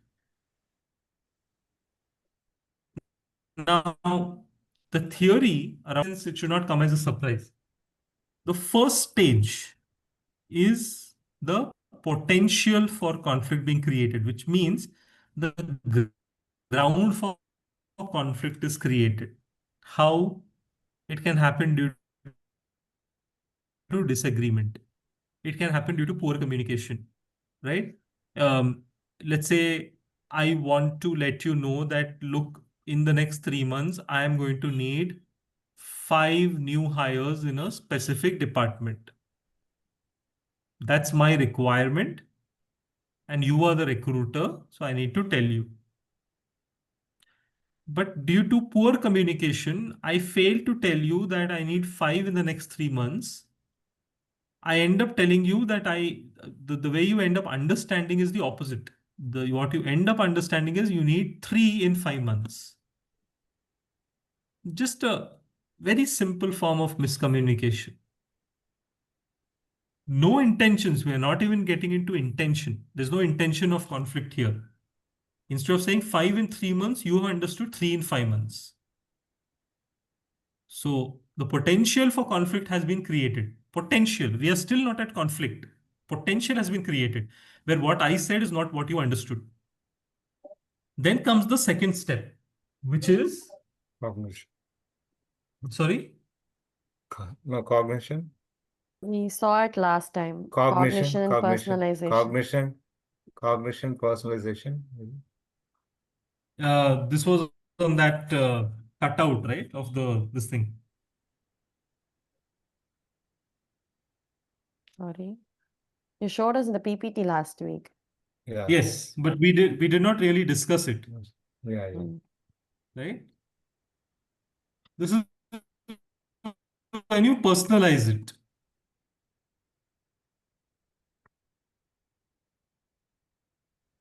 Where what you are looking at is that how am I looking at this conflict, like in terms of what it affects me?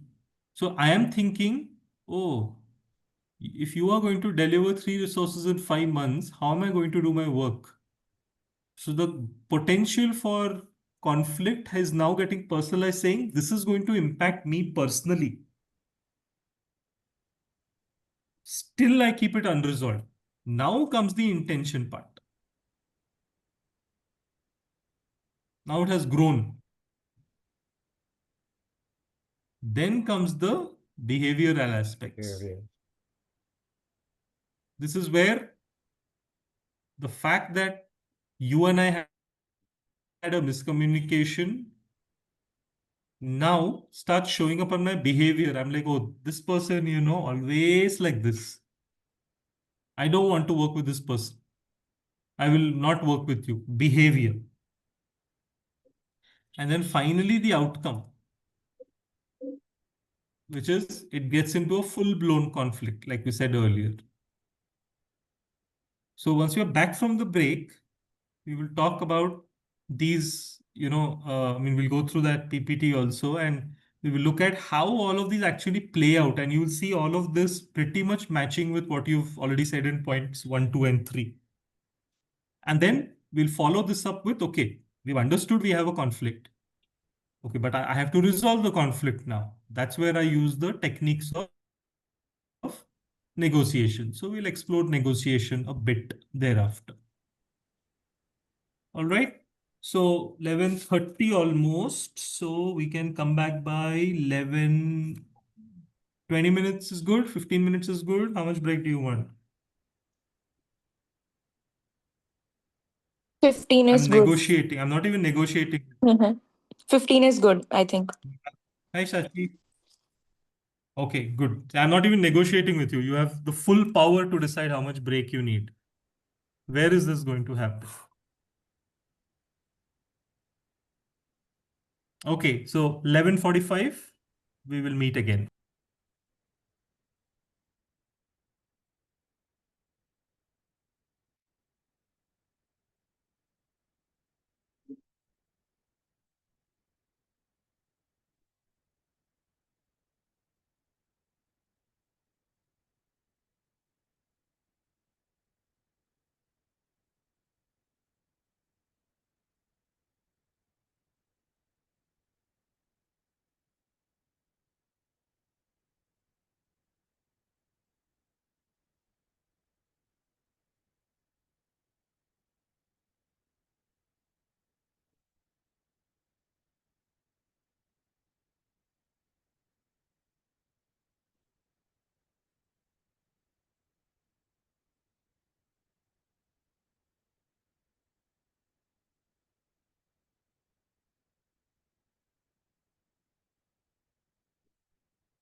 Hello. Hello. Me?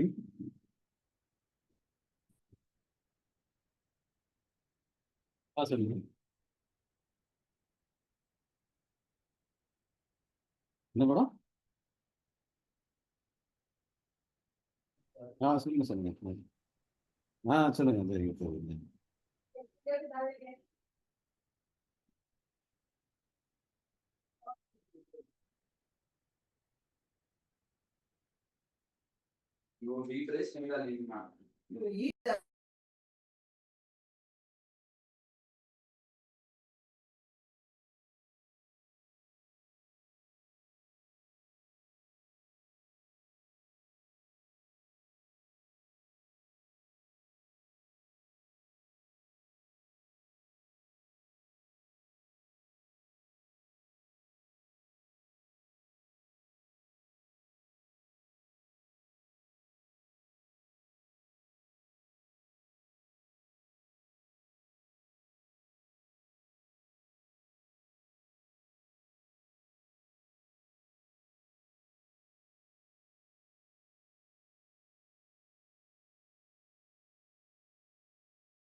Hi, if you're back, we can get started.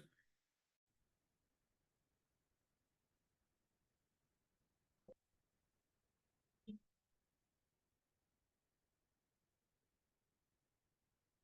think we are missing who all today? And not attending today's class last week, right? Independence Ah. Day.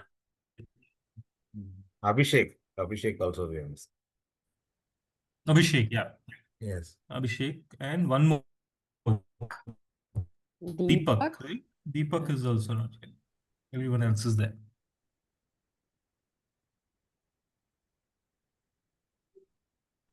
Yeah, Rest I'm are here. Shachi, hi Shachi. Oh, Abhishek, sorry. You are Yeah, there. no, I've joined, James. I mean, it's not your fault. I joined just a Okay. little before we went on break, actually. Okay. Yeah. Okay. Good.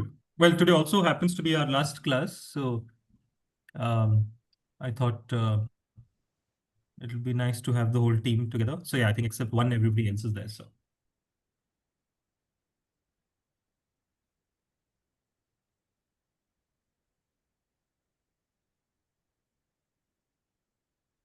I'm going to share my screen.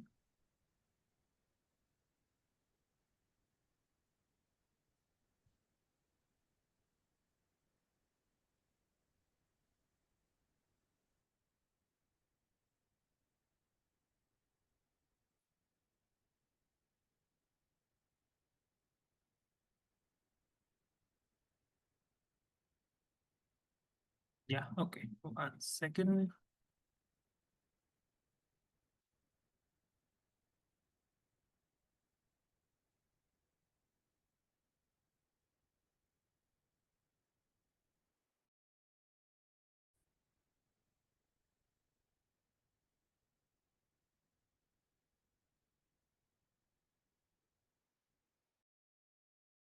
Okay, hopefully you can see my screen.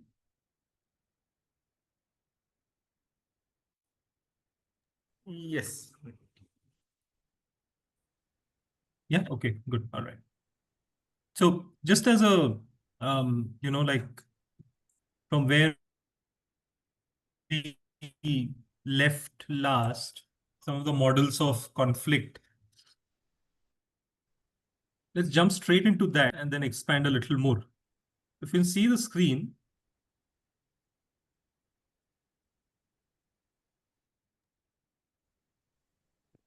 yeah. So we identified, and you'll possibly resonate with some of this that you've already shared in your own models that you created, right? Niranjan, So first is I can the, only see the whiteboard. yeah. Yeah, me too. I can't see the screen. Oh, okay, sorry. Sorry, the screen got disabled and the whiteboard came back. Mm.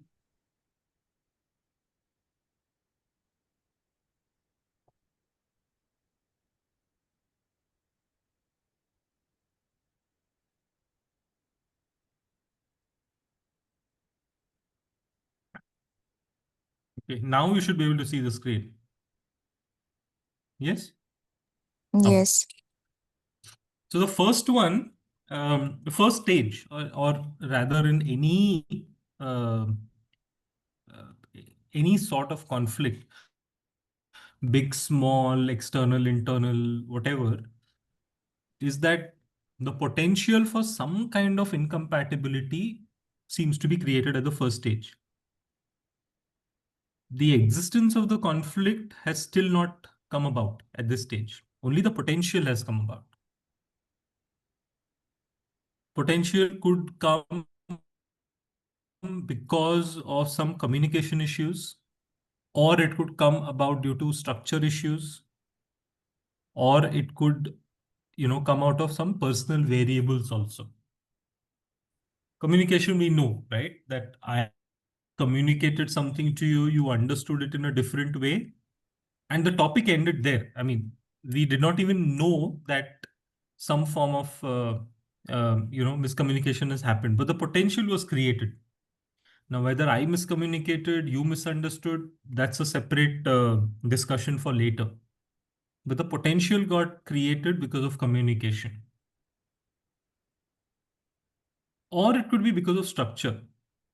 Structure in the sense, remember we took that example of the bus driver and the security guard, both having different objectives. That is structure.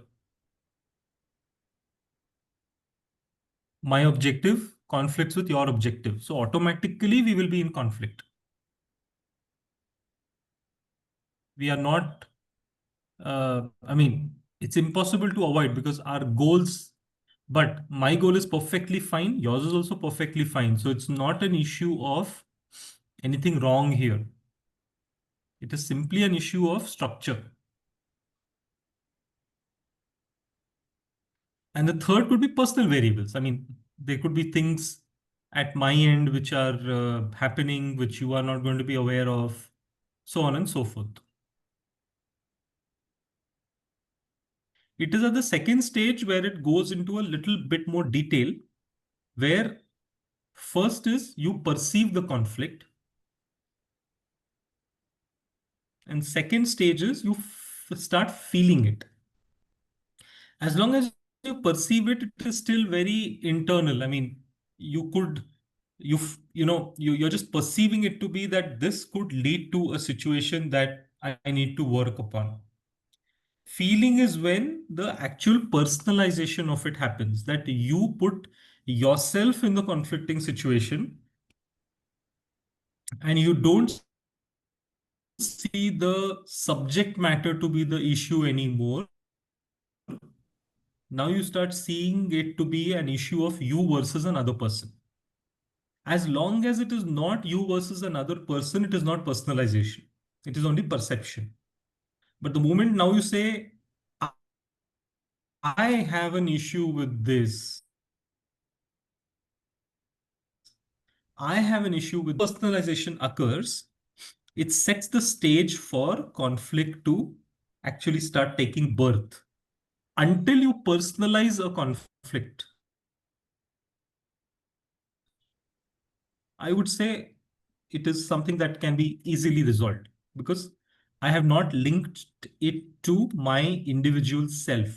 I'm just looking at it as, okay, there's an issue. Nothing to do with me. There's an issue that we need to resolve. But once personalized, then that's when it adds several layers of complication. Once you personalize, you start attaching intentions to it. How you attach intentions? The person who you were walking on the road, the person splashed dirty water onto you, and you went very quickly from stage 1 to stage 2. You've now personalized it also. After you've personalized it, what do? You feel angry. That person's already driven away, so it's gone. I mean, you can't do much. But in most cases, what you will do is end up accommodating because you say, what can I do about it? I will feel angry in my mind and I will move on. I mean, what can I do? I'm not going to run behind the car or whatever. Now, it is possible that in some cases, the driver will get down. You will say, oh, sorry. All right. You will be angry. But automatically, instead of now being accommodative, the compromising mode, and you say, yeah, it's okay, fine, no problem. Just be careful next time. You might be angry. You might say, what is this? Can't you see? Are you blind or whatever, right? It is possible that, it will happen, but usually it is accommodating that, yeah, the life moves on. That's what we said, that not all conflicts are resolved. You just ignore some. But this is where the intentions come into picture, that when the person is saying sorry to me, what do I do? Do I compete with him and say, no, you better pay me money for the clothes that are dirty. I need to get them washed. Or do you say, yeah, it's okay, just be careful next time? Or in most cases, it is accommodating. in a way forceful accommodating because nobody's asking. Yes, Abhishek, you want to ask a question? No, yeah, I mean, thing is that this is very common, which you said. I mean, this example, Niranjan. But the thing is, I mean, even if suppose I am at the receiving end and this happened to me, I'll be displaying one of these traits, accommodative in a way, whichever way. But it is that okay. I also may be in the other end, right? I mean, where uh, someone else has suffered it because of me. So, as an individual, does this accommodative nature come from the understanding also that okay, maybe it has also on the other end? How do I react to it in that case? So conflict is a conflict from the viewpoint of the person who has a higher interest or is at higher impact because of the situation. Always. So in this case, very common example, I agree. When a speeding car splashes dirty water on me, that person remains unaffected. Yeah. Maybe if he's of a good nature, he will stop the car and he'll say, "Hey, sorry, I should have, I hope it's okay. I'm really sorry." That's nothing to do with conflict or negotiation. It is purely to do with it's a courtesy that he's offering to me by coming out and saying sorry. But in most cases, what happens? One, he may not even realize, by the way, because how do you know whether you splashed your vehicle into a puddle of water and it, impacted somebody? So conflict and negotiation is always from the viewpoint of the person who has a higher interest at stake. Now, in this case, when the dirty water falls on me, I am the one whose interests are being impacted. So I have to decide whether I'm going to compete about this situation, whether I will collaborate, whether I will accommodate, or I will compromise. Now, intuitively, in this situation, you accommodate because he moves on, you move on. I mean, what can you do about it? But say in an organizational context, let's take the example of a salary negotiation. My manager is giving me a salary increment and I'm not happy about it. I was expecting 20%, my manager has given me 10%. Very normal, again, typical scenarios that happen, right? Now, the potential was created, okay, perceive, all of that is felt. We have personalized it that I am earning less or whatever. Now, at the intention stage, I am in conflict with my manager's decision because my manager is giving me 10% because he thought I should get 10%. Whose interest is at stake here? Mine. So I am in conflict. So I have to decide what is my conflict handling intention going to be at this stage. Am I going to question the decision? Whatever I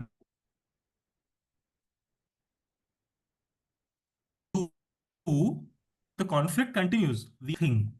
We are merely trying to understand how am I going to process this conflict?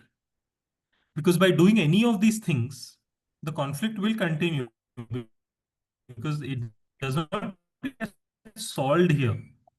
Solving happens through negotiation. But the process of conflict will now require me to say, okay, do I accommodate it? Do I say, yeah, okay, I understand. Thank you very much. I'm still unhappy. Conflict continues.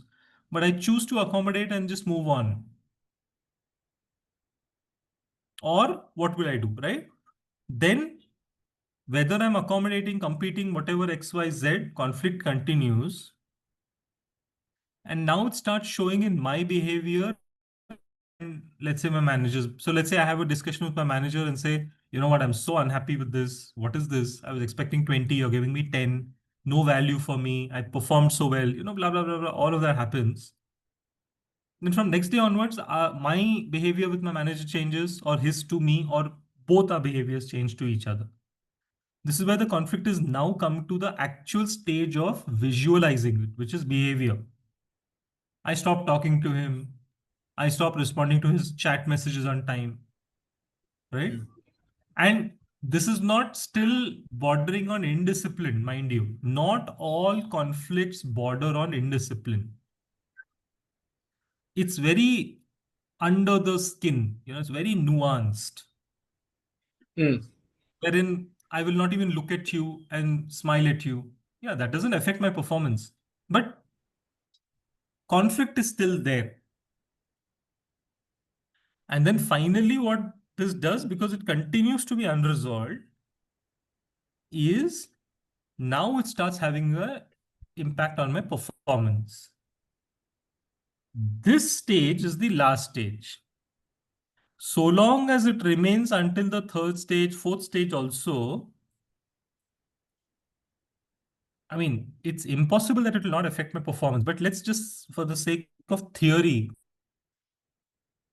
say that my conflict is only limited to stage 4. Practically not possible. It will have an impact on my performance.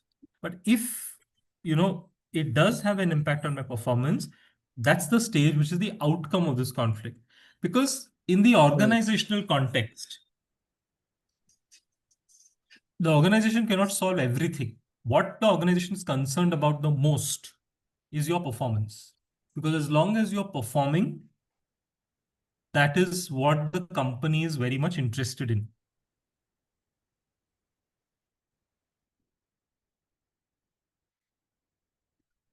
I mean, without again breaking certain norms. I hope. I mean, So unless and until whatever effect, but the relationship between me and my organization is performance. I give performance, organization give rewards. Or organization pays me salary for it, in very simple terms.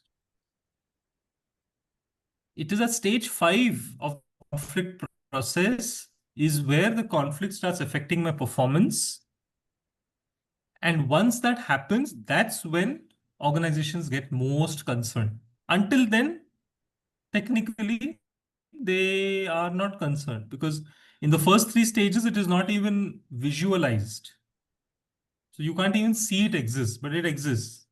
Stage 4, you will start seeing it existing. But today with remote teams and all online and virtual management, even stage 4 behavior may not be seen because people are working remotely, let's say. It's only stage 5 is when you'll see the negative effects or the effects of a conflict. Question. Niranjan, in many cases, I mean, in many organizations, at least these days too, for sure, who also measure performance of an individual or deliverables by an individual, not only in terms of the assignments that have been given to them, I mean, goals which are given, but there are behavior competencies also which are measured.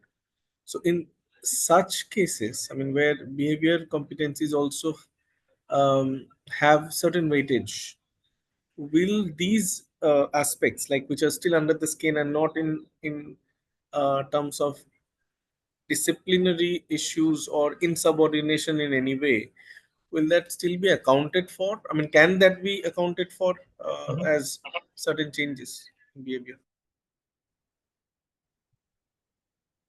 Well, it can be, because see, just because we are not able to see it doesn't mean the issue or the conflicting issue doesn't exist. Right?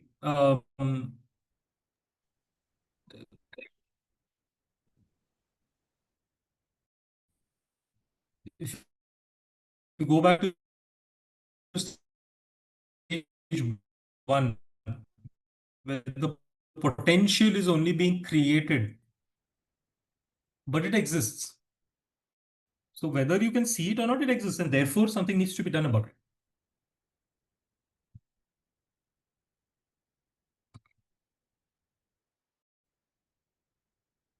Okay?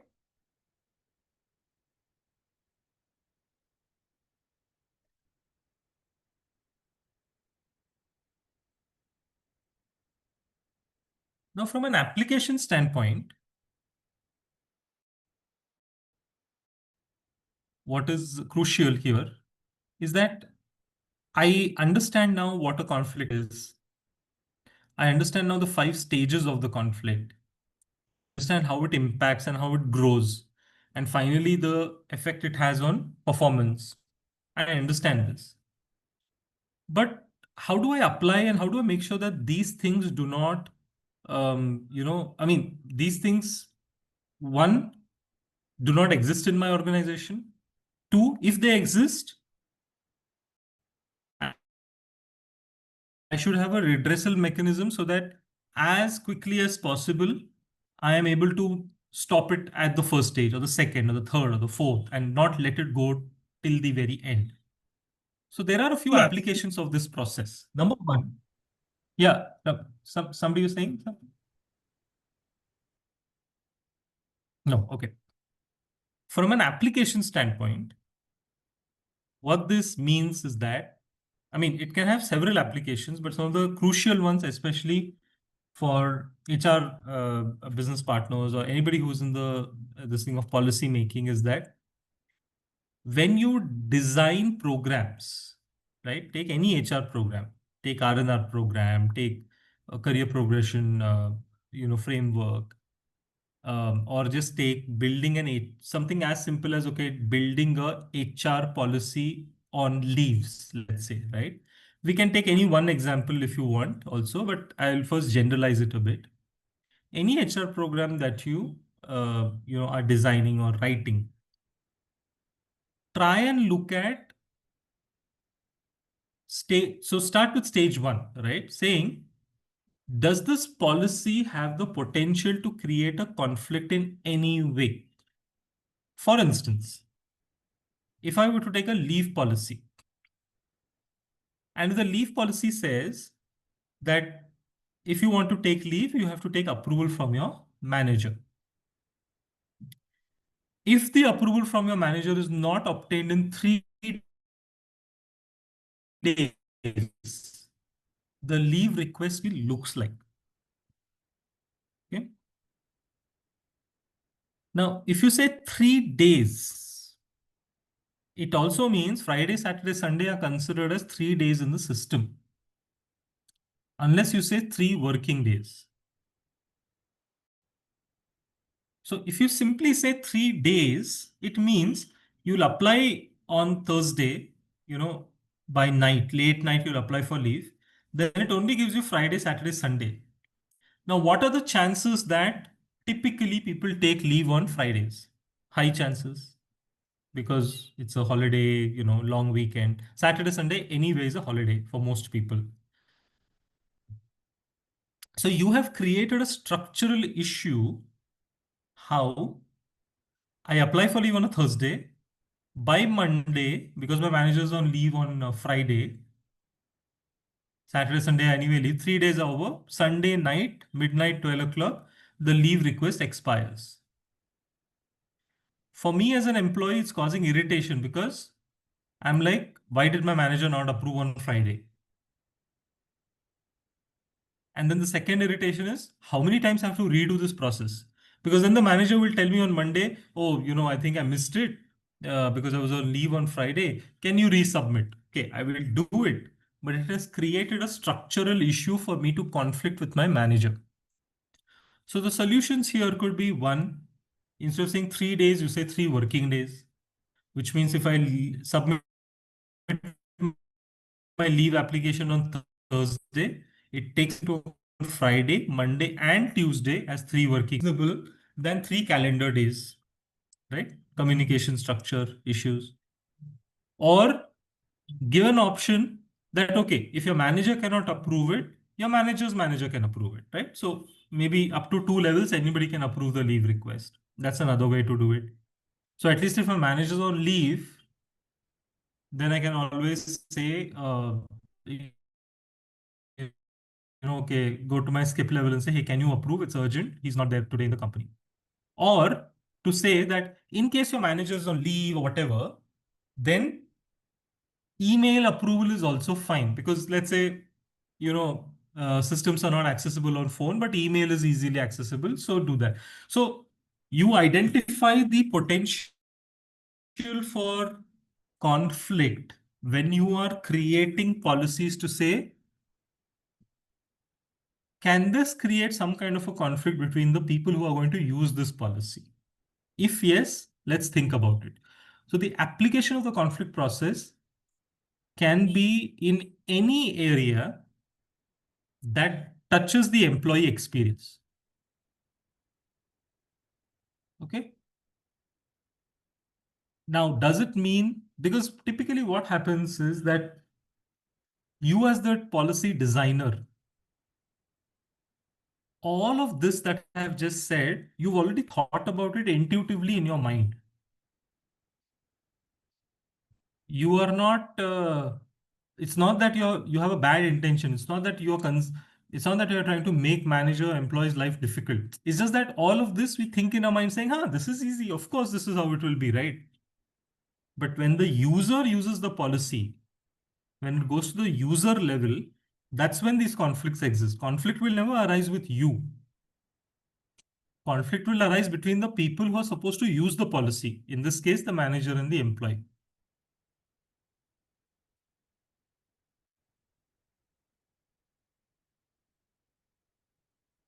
Clear? Or do you want to take some more examples? I mean, do you want to think of some more examples where, as HR, you created something that led to conflicts?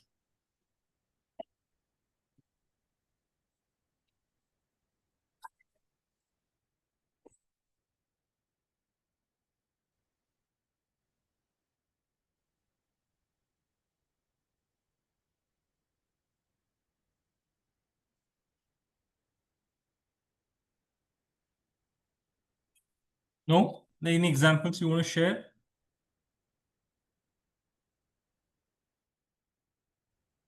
What is the recurring conflict you see between employees and managers in your company today? Let's evaluate that and see if it let's evaluate that. I mean, it might give us some very interesting ideas.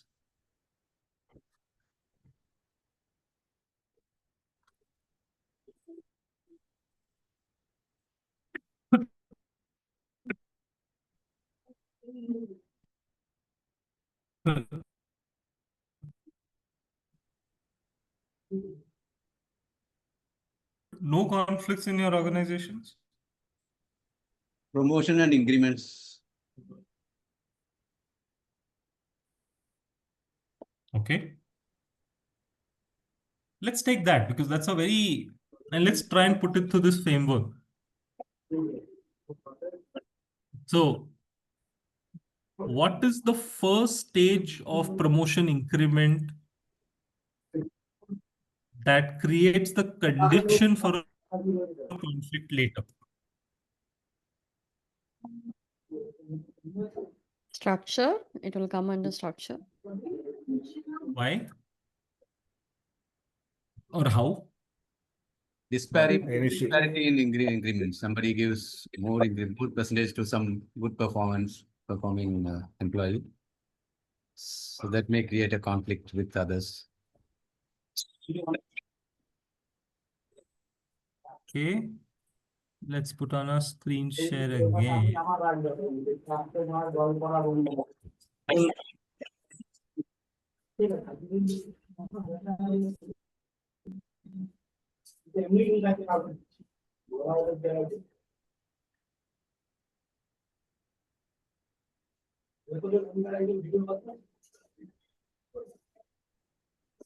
Okay, so let's take promotion.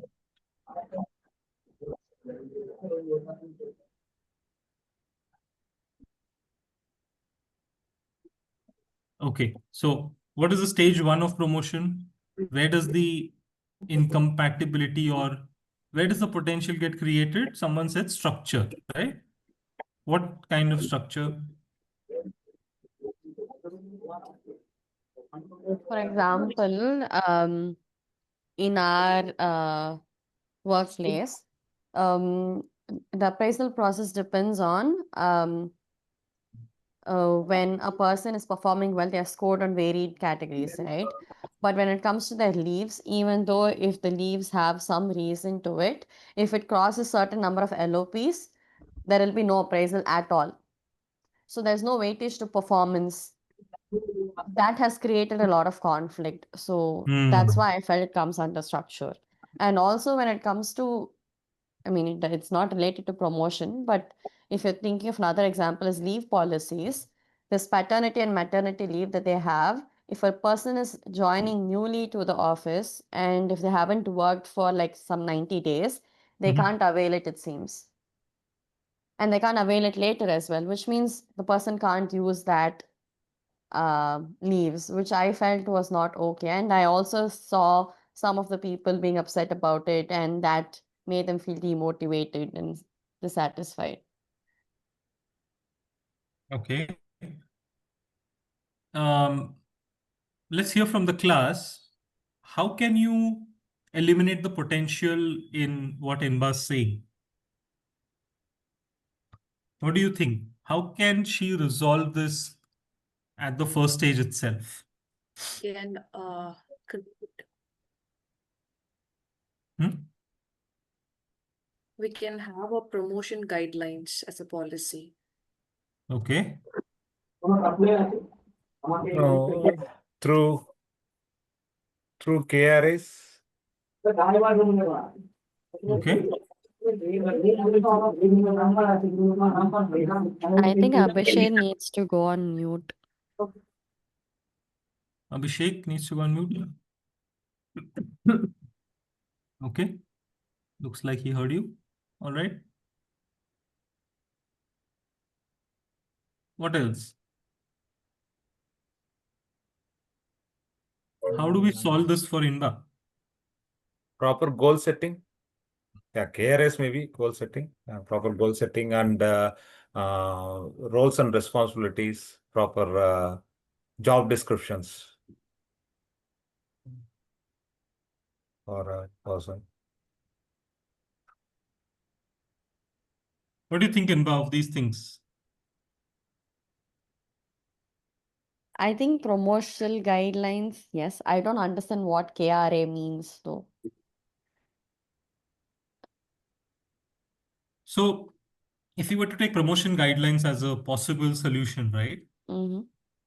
How it helps, and everyone should add, is that largely people feel dissatisfied about promotions because number one, they have no idea why and how can somebody be promoted from grade A to grade B.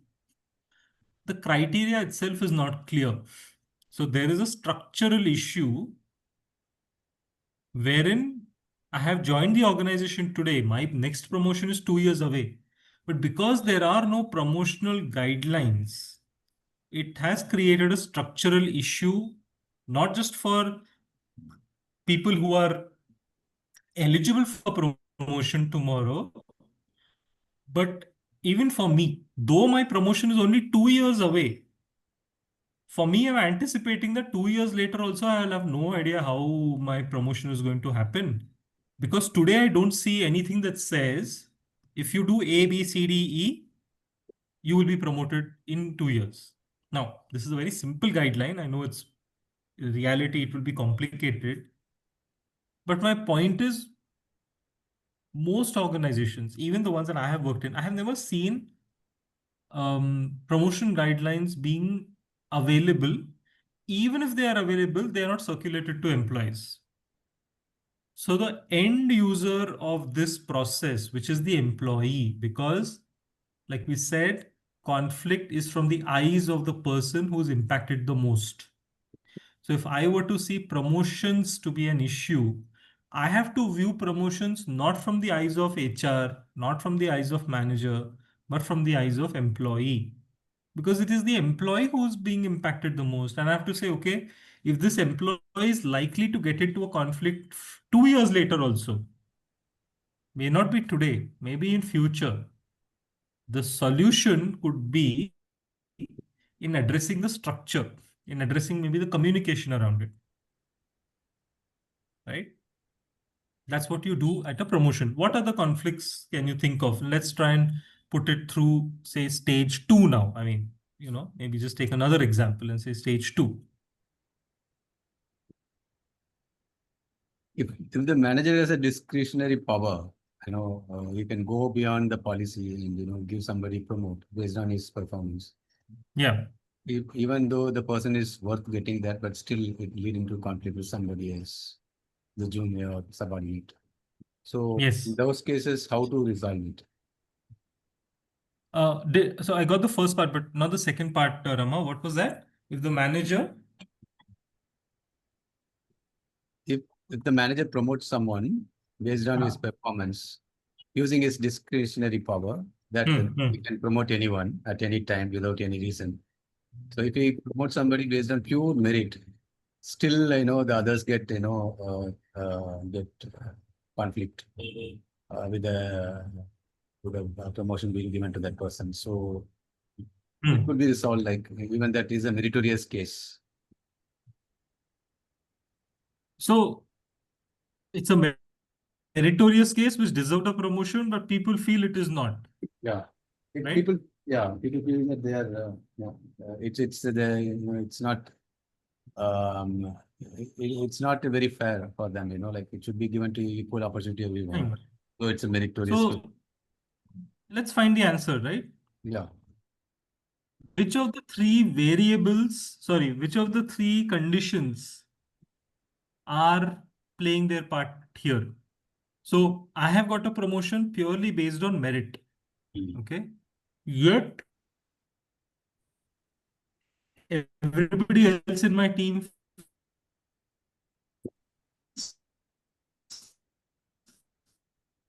I did not deserve it.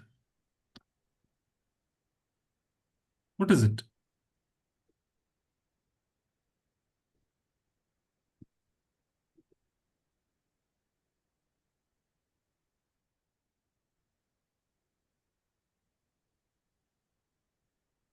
Niranjan, sorry, actually, I missed the question. I mean, what are the three variables? And then I could not hear. If you could repeat. Yeah. So Rama gave an example of somebody being Yeah. promoted. Yeah, and the I rest got of the Rama's team. context. Yeah. So my question is, Yeah. if this is the problem statement, if this is the conflict issue, Okay. where if you go to stage 1, which is creation of the potential of conflict, Okay. how do you think this can be avoided? Which area will you tap into? Communication structure, personal variables. Because all conflicts are born at the stage 1, which is creating or the potential being created for it. So what do you think must have created this conflict? Personal variable? Possibly. What kind of personal variables?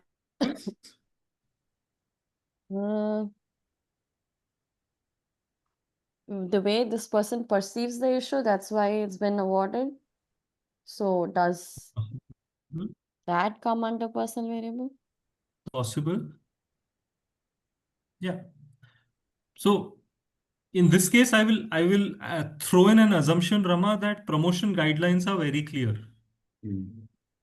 So my assumption is promotion guidelines are very clear.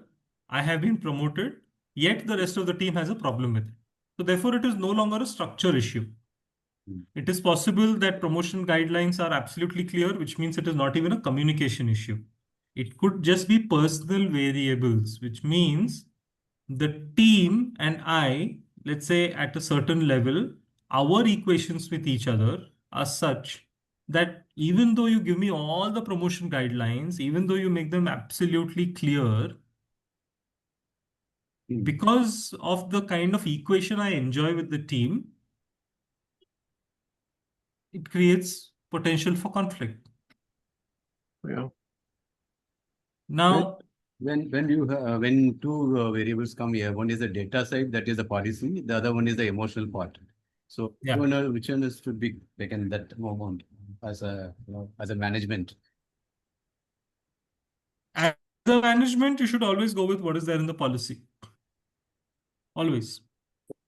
So Niranjan, the thing is that in this particular one, as you mentioned that, okay, we need to first rule out that there is no issues with the personal communication and the policy because those are sorted. Then obviously it comes to the personal variable maybe.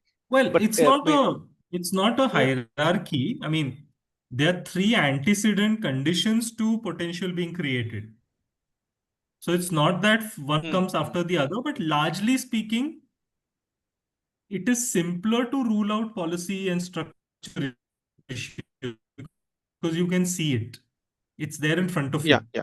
Promotion guidelines are there or not there. It's easy to answer. So it's more of convenience. But it is quite possible that in some cases it can be absolutely personal variables alone, everything else being clear. could be.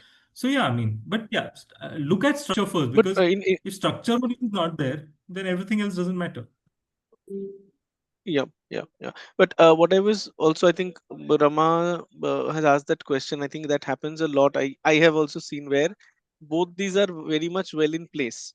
Like policy is there. Rama was asking, okay, from management side, which is more important? Which of course policy has to be there. Otherwise, it comes completely on the management that okay, you have not even structured a policy, and communication is also properly done. Usually we do sessions before the performance appraisal sessions, or performance appraisal starts, that okay, to completely talk about how these are refreshers and if there are any modifications for that particular year with some focus.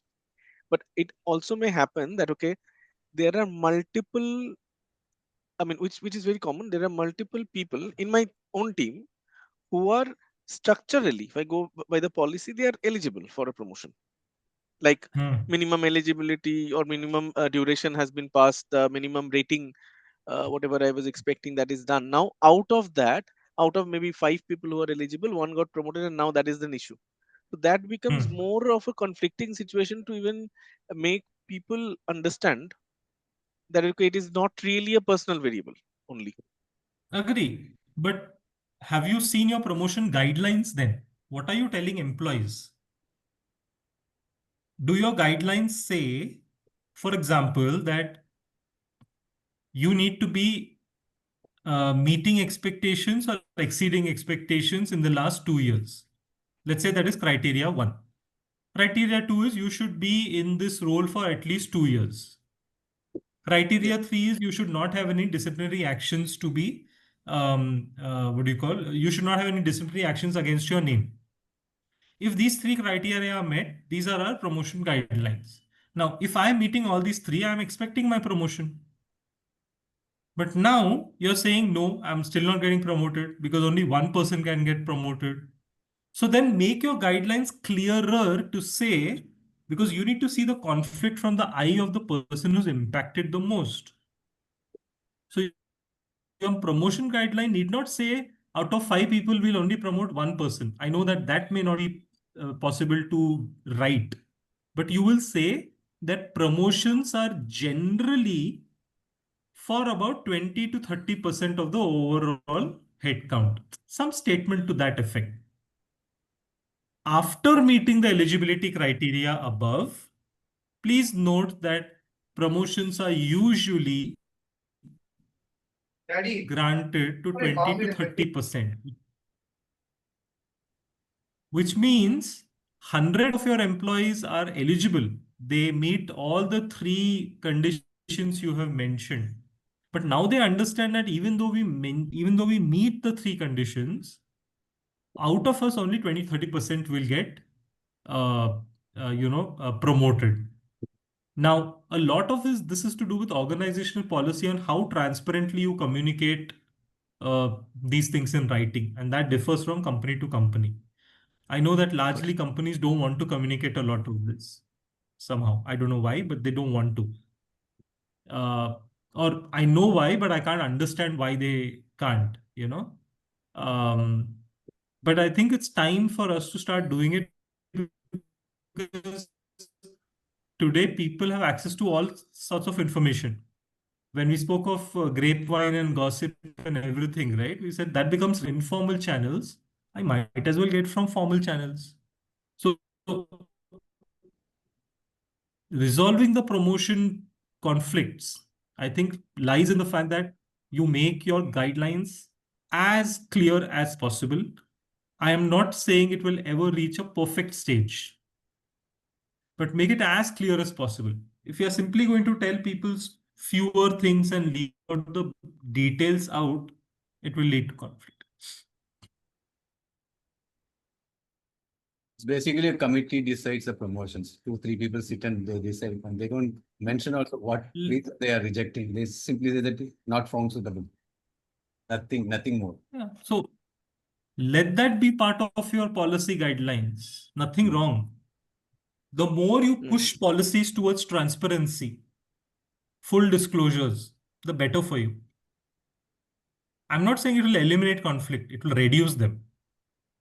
There will always be someone who will come and be not satisfied with that also. Fair enough.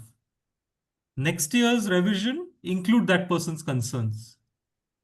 It's a live document. Some things like these, right? They are live documents, which means they keep growing as time passes. They are called living documents. They are not policies like policies basically where you write a policy and then it's over. Then everybody follows that policy. Living documents are like these. You keep growing it. Okay, today I heard of a very unique case where this employee, found this to be a conflicting issue. Okay, next year's revision, I will take care of it. That's what a living document is.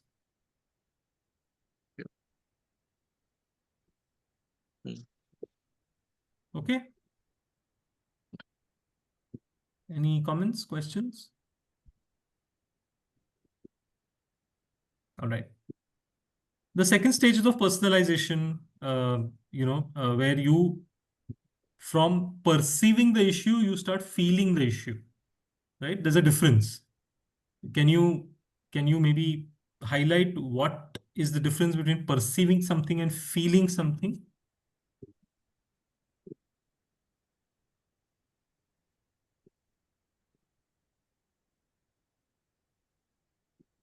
Take a guess. I mean, How I no right or emotionally wrong connected answers. the issue, what I perceive. Maybe the reason.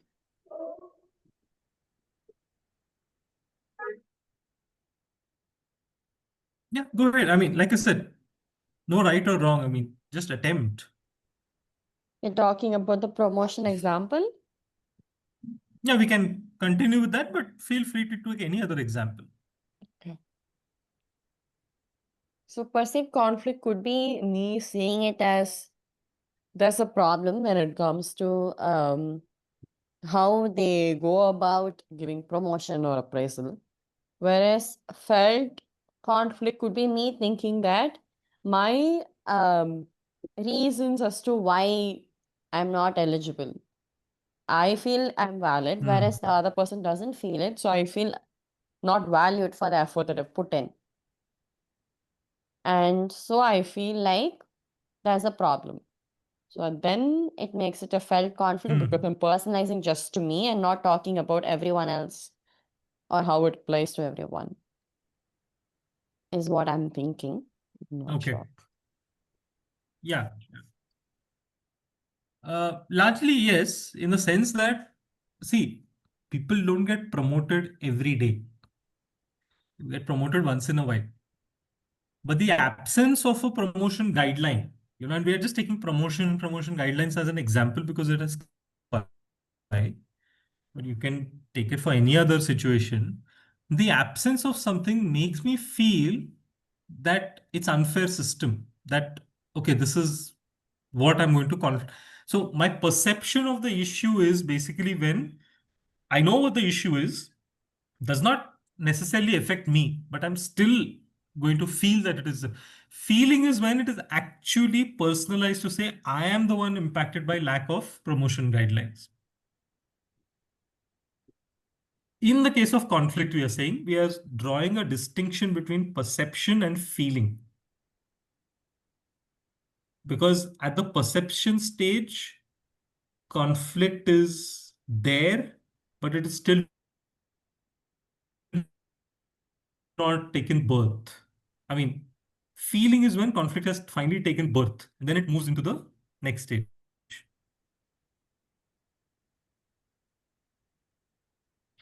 Now, again, extending the promotion example to what then happens in stage 3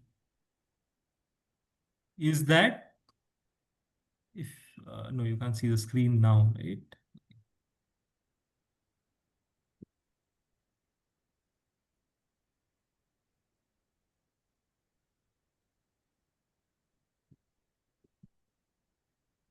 Stage 3 is when you get into the intentions that, okay, there is a conflict, and what do I do with respect to this conflict? Whether I accommodate, I compete, all of these things continue the conflicting process, but my approach has changed. Accommodating is also an issue. Competing is also an issue. Compromising is also an issue, because all of these things are not helping you to solve the conflict. They are only helping you to prolong the conflict, right? So when my manager tells me that, hey, you know what, I could only promote 2 people out of 10 people, I may compete and say, so why was I not in the 2 people? My performance is the same. I do exactly what the others do. So why am I not in the 2 people? Or I might compromise and say, okay, so maybe, maybe next time will you consider? Or I might accommodate and say, yeah, you know what, fine, I did not make it to the 2 people. So whatever. Either way, the conflict is not resolved, because I've still not gone and addressed my issue of lack of structure. What I have done is I'm trying to see the situation that, sorry, I'm not promoted. So, okay, what do I do now? Okay, I'm not going to compete with my manager. Fine. I'll just say, okay, fine, boss, whatever you say is correct. Leave it there. Conflict still exists. It's not resolved. Conflict will be resolved only when I go back to stage 1 and say, where are the promotion guidelines? And once the promotion guidelines are in place, then maybe this conflict will not arise at all. Right? And then, I think we've discussed that in detail, and it's very intuitive to understand that my behavior will then change. I'll probably stop coming to work. I will stop talking with my manager. I will not show so much interest in socializing, whatever, right? Some behavioral changes will occur. And then finally, it could lead to drop in my performance. So even though so we have to understand that even though I've accommodated or compromised, it does not mean that I've accepted the issue. It just means I move forward in the process of conflict by saying, fine, you can't promote me, right? Okay, leave it. I'm not going to argue with you. But my interest in the job has gone down. Instead of coming at 9 o'clock every day, some days I'm coming at 9:30, some days I'm coming at 10 o'clock, some days I'm coming at 9 o'clock. So my behavior is showing now. Even whether I compete or not, it is showing. And then that will have a drop in my performance. Now, does it mean my performance will drop tomorrow? No, but it will go down. Compared to yesterday, it will go down today. Compared to today, it will go down tomorrow. Little by little, performance goes down.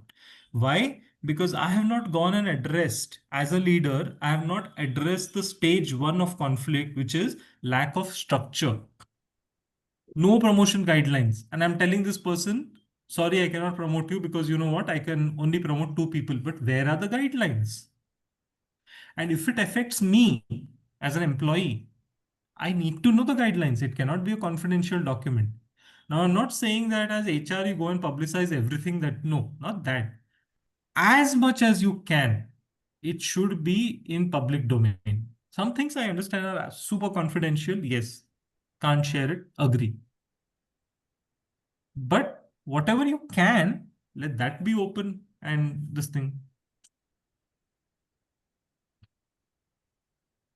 Okay.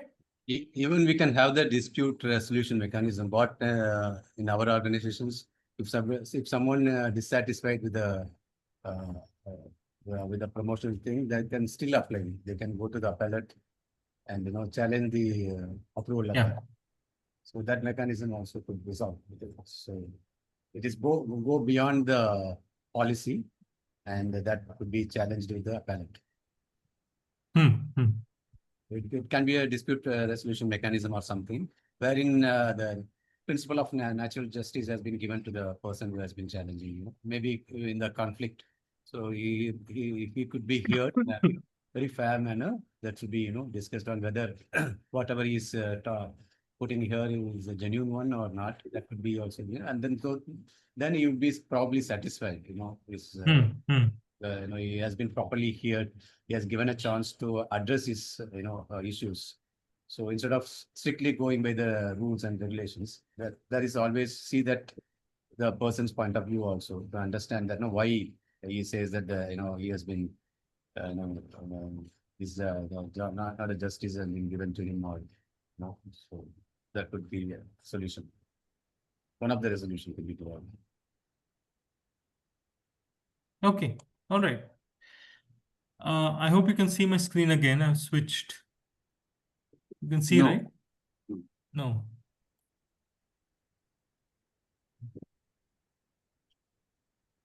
Okay.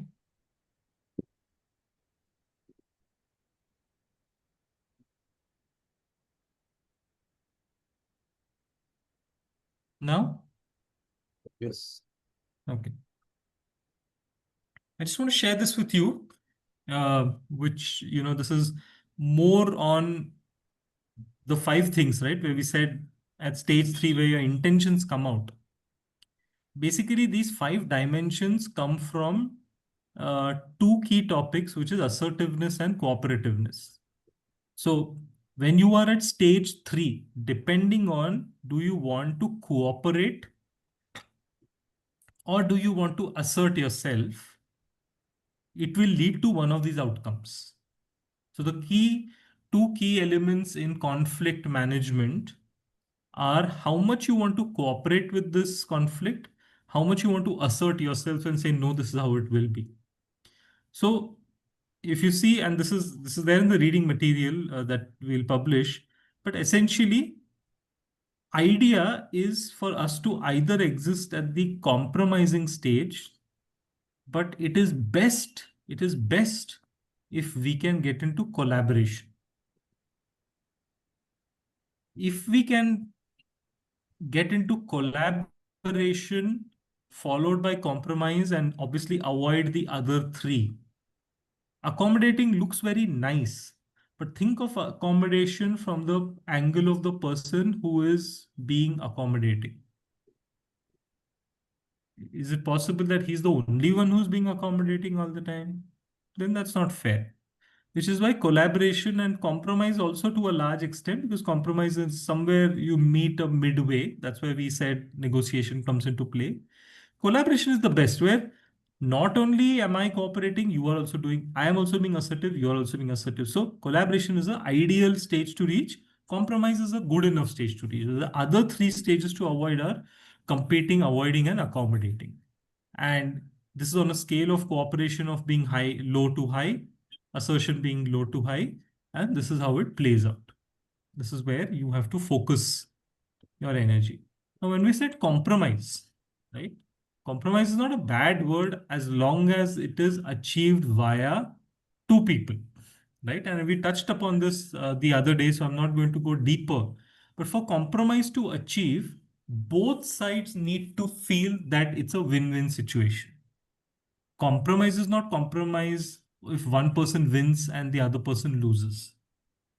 So that's why the difference between distributed and integrative negotiation tactics comes into picture. Distributive basically means somebody has to lose at the cost of somebody winning. That's a simple fundamental of distributive negotiation. Integrative basically is where both sides come forward to some extent, possibly win some, lose some, but both go away from the conversation saying, we've won. Or they find a completely new, different approach to the issue at hand. In distributive negotiation, the issue remains what it is. You just try to minimize losses and increase gains. But always remember that when you increase your gains, somebody has to bear the loss.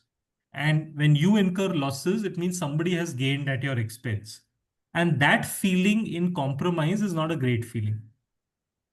Because then, it can have other effects. You'll become less trustworthy. You'll not go back to that person. Integrative is where it works the best. Okay. All right. So, with that, I'd like to take questions. We have, some time left. But questions, not just about the topics we have learned today, but also right from the beginning, any things that you have questions about. The individual assignments, group assignments, and the final exam will happen next week. Farida will communicate to you the dates on it, including what your individual assignments are. Group assignments, who's in which group, that also will be communicated. Tuesday or Thursday for the exam, we'll communicate, because I think next week you don't have classes, meaning your next faculty only comes on 23rd, if I'm not wrong. No, 26th or 22nd. I think 23rd, yeah. So I think next Saturday only they are able to start.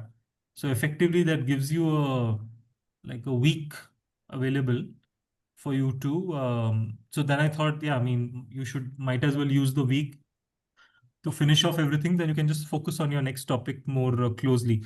But yeah, she'll communicate the exact schedule and everything to you. Not an issue. But yeah, happy to revise anything, happy to reflect on anything, have a conversation, discussion, anything that's still not answered, any confusion. So yeah, we have some time, so we can use that for this. And yeah, I mean, thereafter we will close and use the time later for our exams and assignments.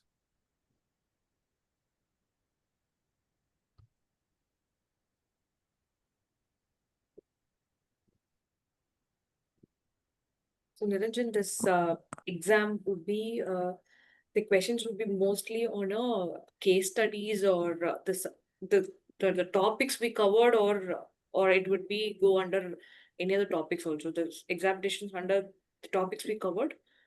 Yeah, everything that we covered, we will cover in the exams.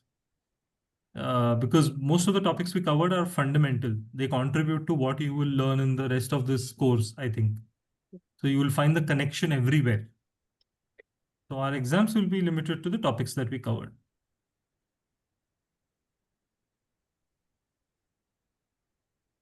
Niranjan, how you correlate politics and conflicts parallelly? Like how it can be treated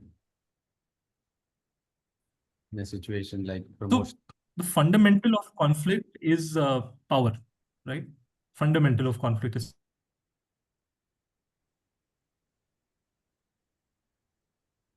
I mean, when you have in group theory, we discuss politics in the sense that when people come together, there will be politics. Conflict is purely to do with power. So if then conflicts will arise.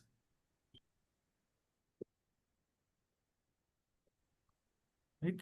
I'm reminded of this party, Aam Aadmi Party in Delhi. When they got started, they started off very apolitically. You know, they said, no, we are not about politics, we are about change, this and that, right?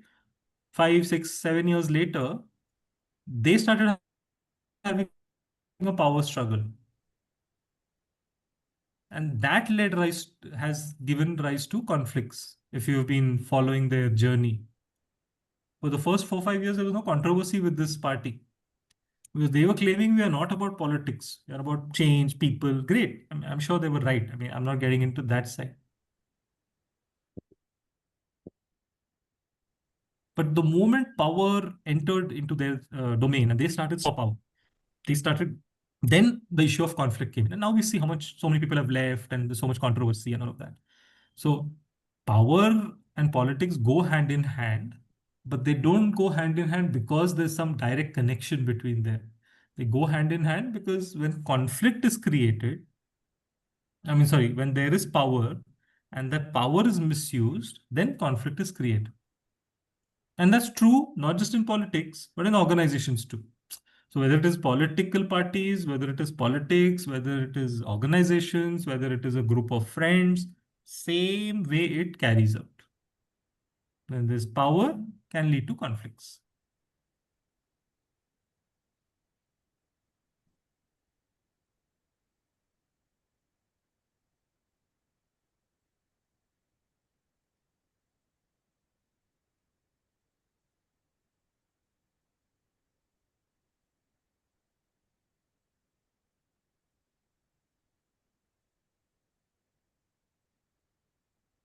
Okay. Any other questions, clarifications?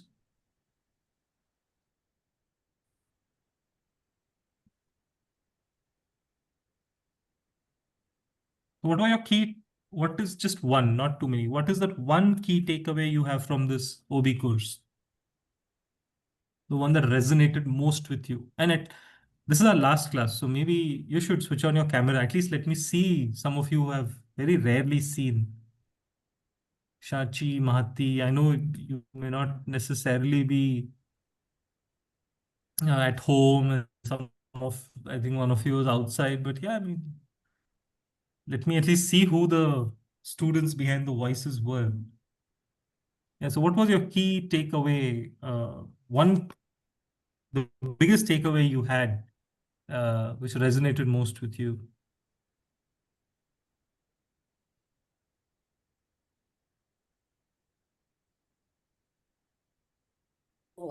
I'll take first. So the big takeaway is like the policy framework.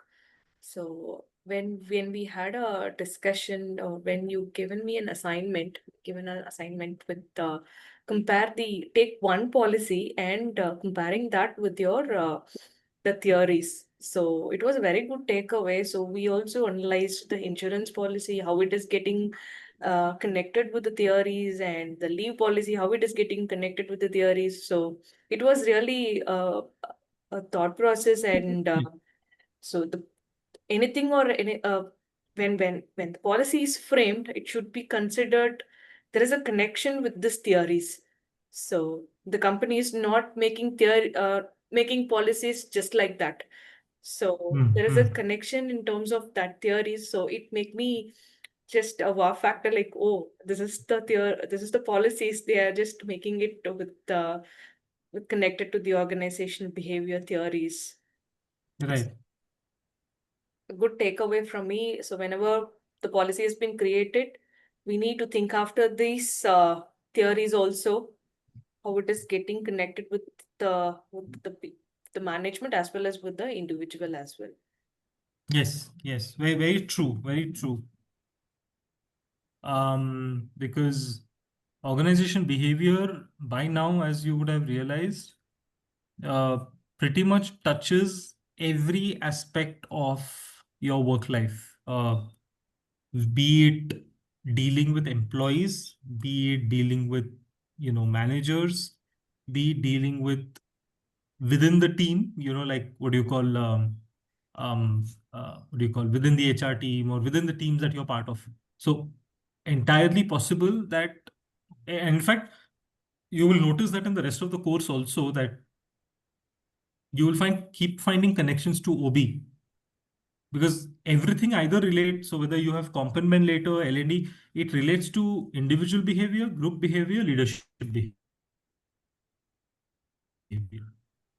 So now that you have gone through this journey with this OB theories and everything, now is the time for you to make sure that when you next time sit to design policies, procedures, or whatever, you do it with a very clear mindset that first, let me apply the science. If I'm creating a leave policy, how does it affect the employee's motivation? Okay. Does it result in any kind of inherent conflicts because of structural issues in the policy? Right? Will it unnecessarily invite those kind of things?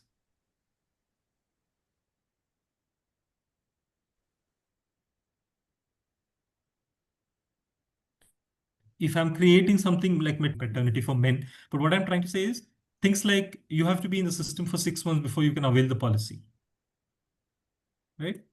Can something like that be removed? I mean, do I really need things like that? Because it affects motivation so much. Right? So anything you do now, start applying the lens of OB. And OB, mind you, is it can take you a couple of years only to study OB. We've only been given 4 weeks, 32 hours, but OB is phenomenal in terms of the depth it has. So please continue that learning and education process and try and look for linkages in everything you do, no matter how tactical it appears, no matter how unrelated it appears. I can guarantee you 110% that you will find a linkage between what you do in HR, everything in HR with OB.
Sorry, did I lose you guys for a second?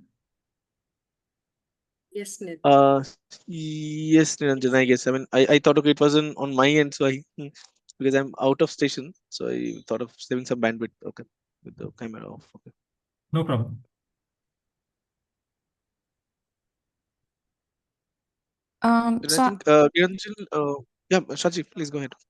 I just actually wanted to ask that for the exam, the PPTs that we have, is that it? Like, can we or do we have something else that we can refer to for appearing in the exam? The book, I think that's, yeah.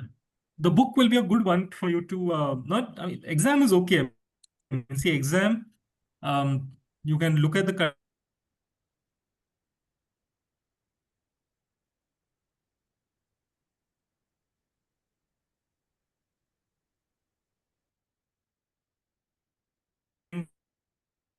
We can't hear you. Or is it just me? I could not hear anything. I thought it's my internet. No.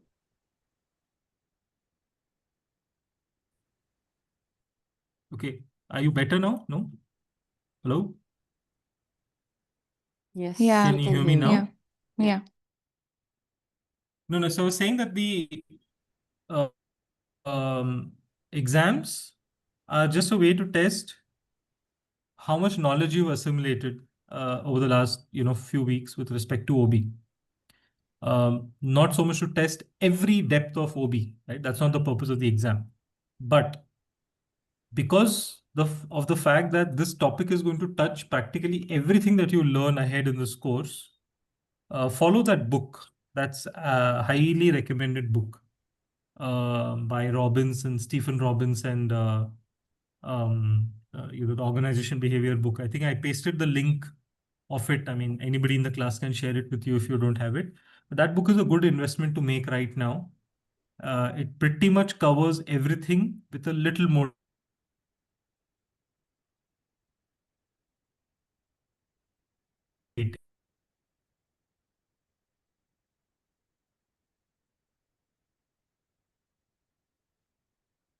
Let's say.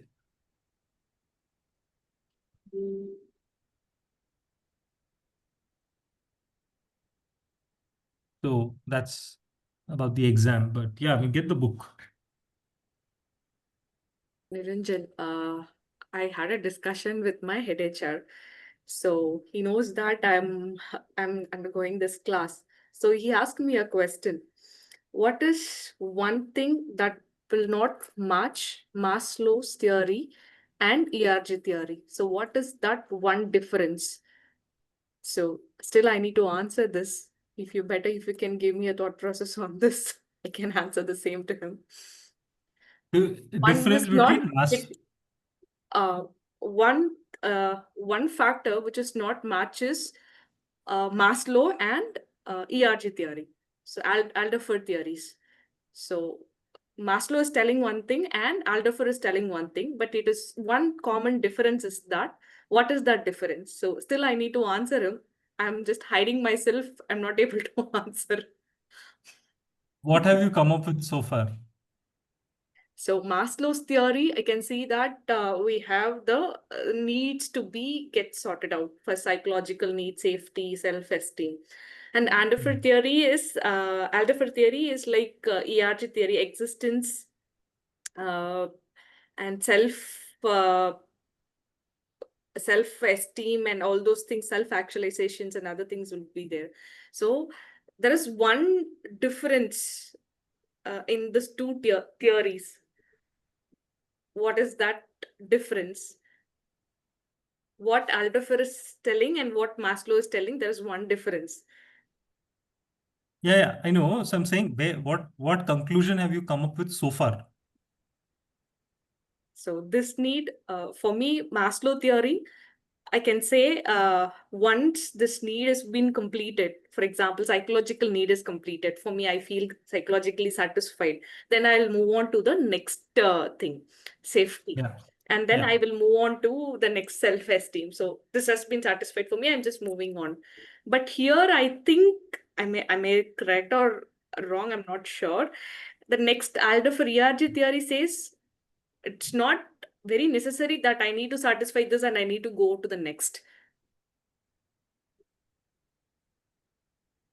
So I would like the class also to answer, but couple of differences. Firstly, ERG was developed on the basis of Maslow. So Maslow 2.0 is ERG. It's not a different theory.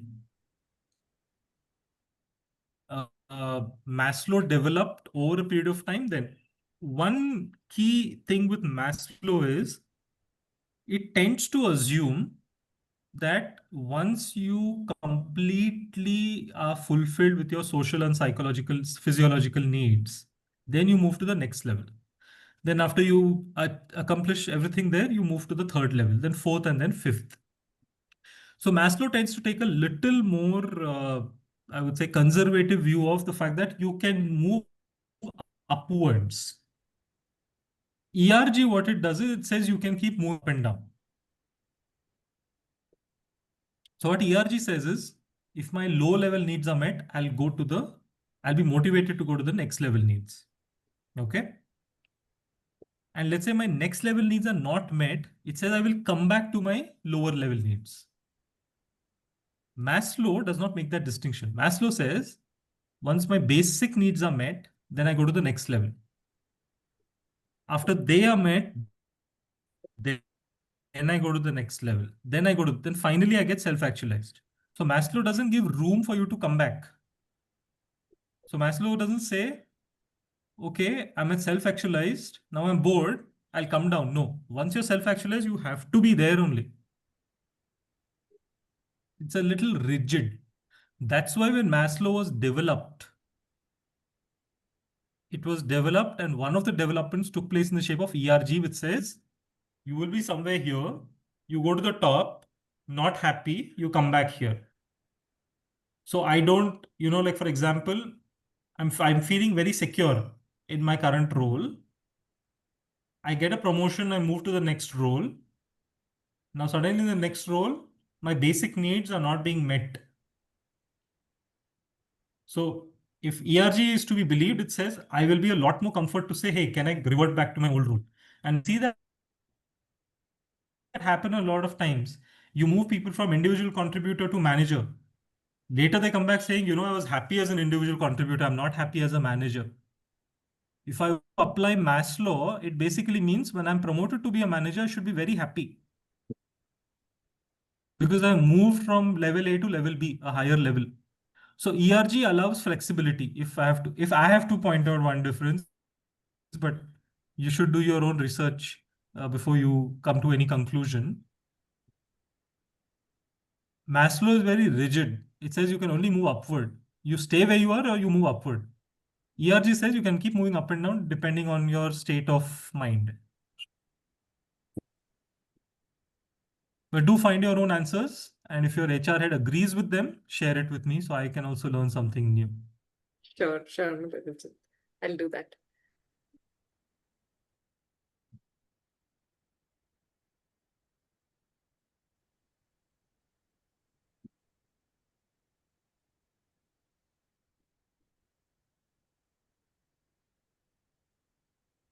what other takeaways do we have?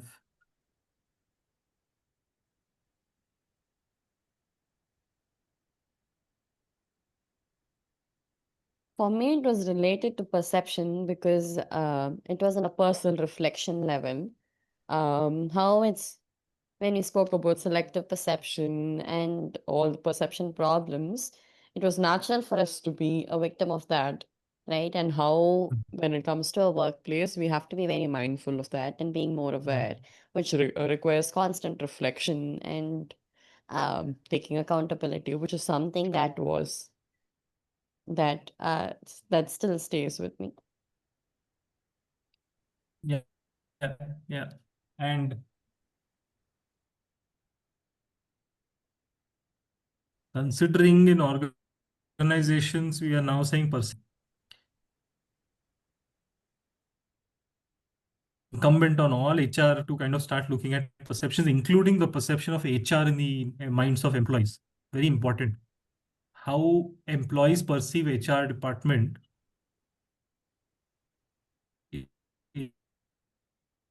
is up to us.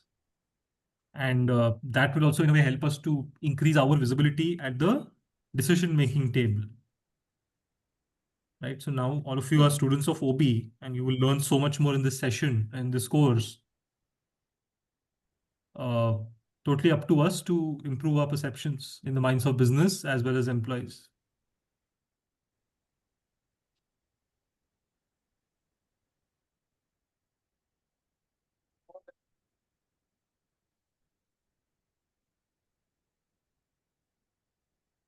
Cognitive dissonance is one thing I like it, like how you can shape the organization, Okay. have different beliefs, and Sorry. cognitive dissonance. Can you hear me? Yeah. Yeah. So that's the one thing. Yeah. That's the one thing I really think that I could get something out of it to shaping my organization. How the conflict can arise and then make the organization better in a positive way. So that could be one theory I like it. Yes. Yeah. Agree.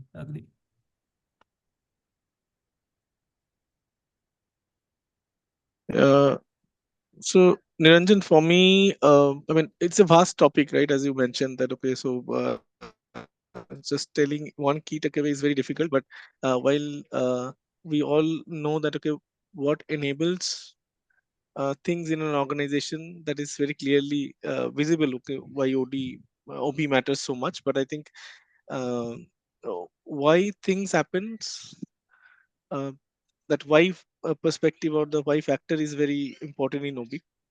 For any organization nowadays, especially in my workplace, where there are multi-generational people. Okay, so same work, same project is having someone who is close to retirement and someone who is youngsters. So how to strike a balance between them, and so that way I would say OB helps decode why uh, the why factor behind workplace behavior, and it definitely enables better decision making. And as you just mentioned today, that okay, policy is one thing, but living documents, I think that is how it evolves. So whatever we uh, make as guidelines or policies today about one thing, it is not necessarily that okay, it is going to um, kind of sustain or over a period of years. It is good if it undergoes evolutions, to be honest, to be successful and sustainable as an organization. So I think for me, the perspective of human behavior behind organization success, that is one of the key takeaways, and close relationship with psychology that OB delivers. I mean, it connects very well, I guess. So that will be my takeaway. Yeah, correct. That's true. There is a very deep connection with psychology and industrial psychology in particular, and overall general, psychology. But even further in depth, you know, you could also pick up some general books on how people develop from children to adults and how their environment affects them as children, which then goes on to impact their adult lives. So child psychology can be a good topic for you to evaluate at a general level. I mean, unless of course you want to go and do a psychology course, different, but they're also there available to explore.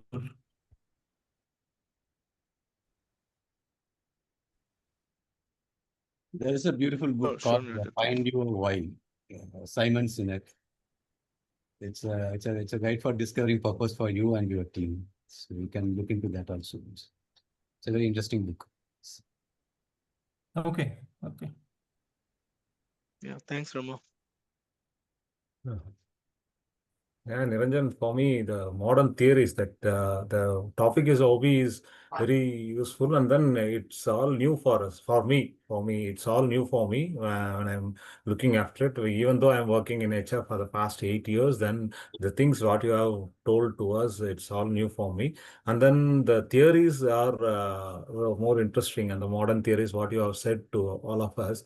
And then again, that leadership styles and how to be how to take with the modern issues, with the modern day issues, how to approach that things and all. It's very new, and it may be very useful for me. It's my takeaway. It will be very helpful for me now in my organization. Yeah. Good. Okay. So I guess we can come to a close.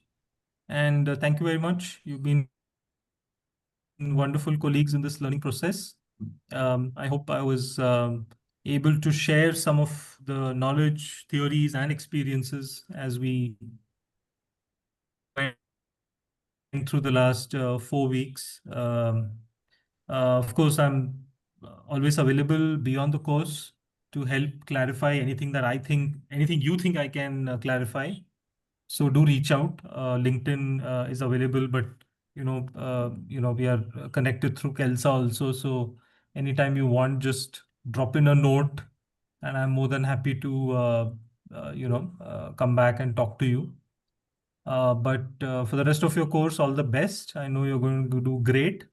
And at the end of the course, I hope you feel a lot more accomplished by learning something new. So wish you the very best for the next 12 months, or I mean, whatever duration of course it is that you have. It's a huge investment that you have signed up to, and I absolutely congratulate you for it. It takes a lot of motivation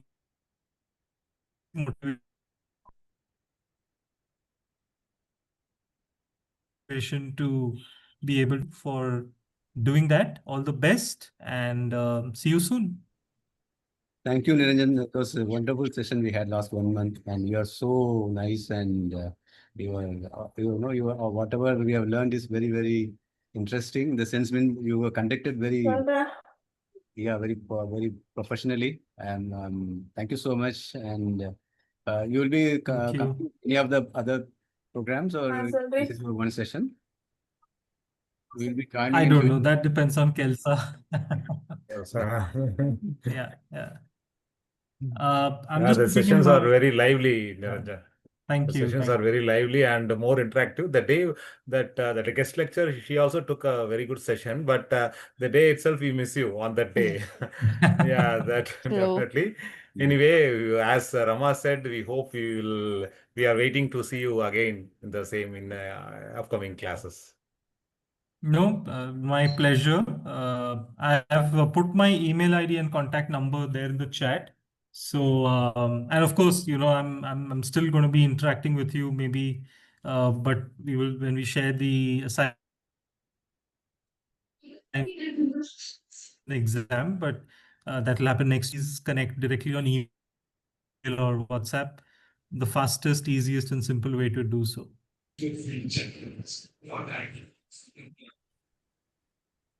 you. Thank you. Bye-bye. Thank you. Bye-bye. Thank you. Thank you. Bye. Take care. Thank you. Bye-bye. Niranjan, we'll stay connected. Yeah, Yeah. thank you. Please. Bye. It was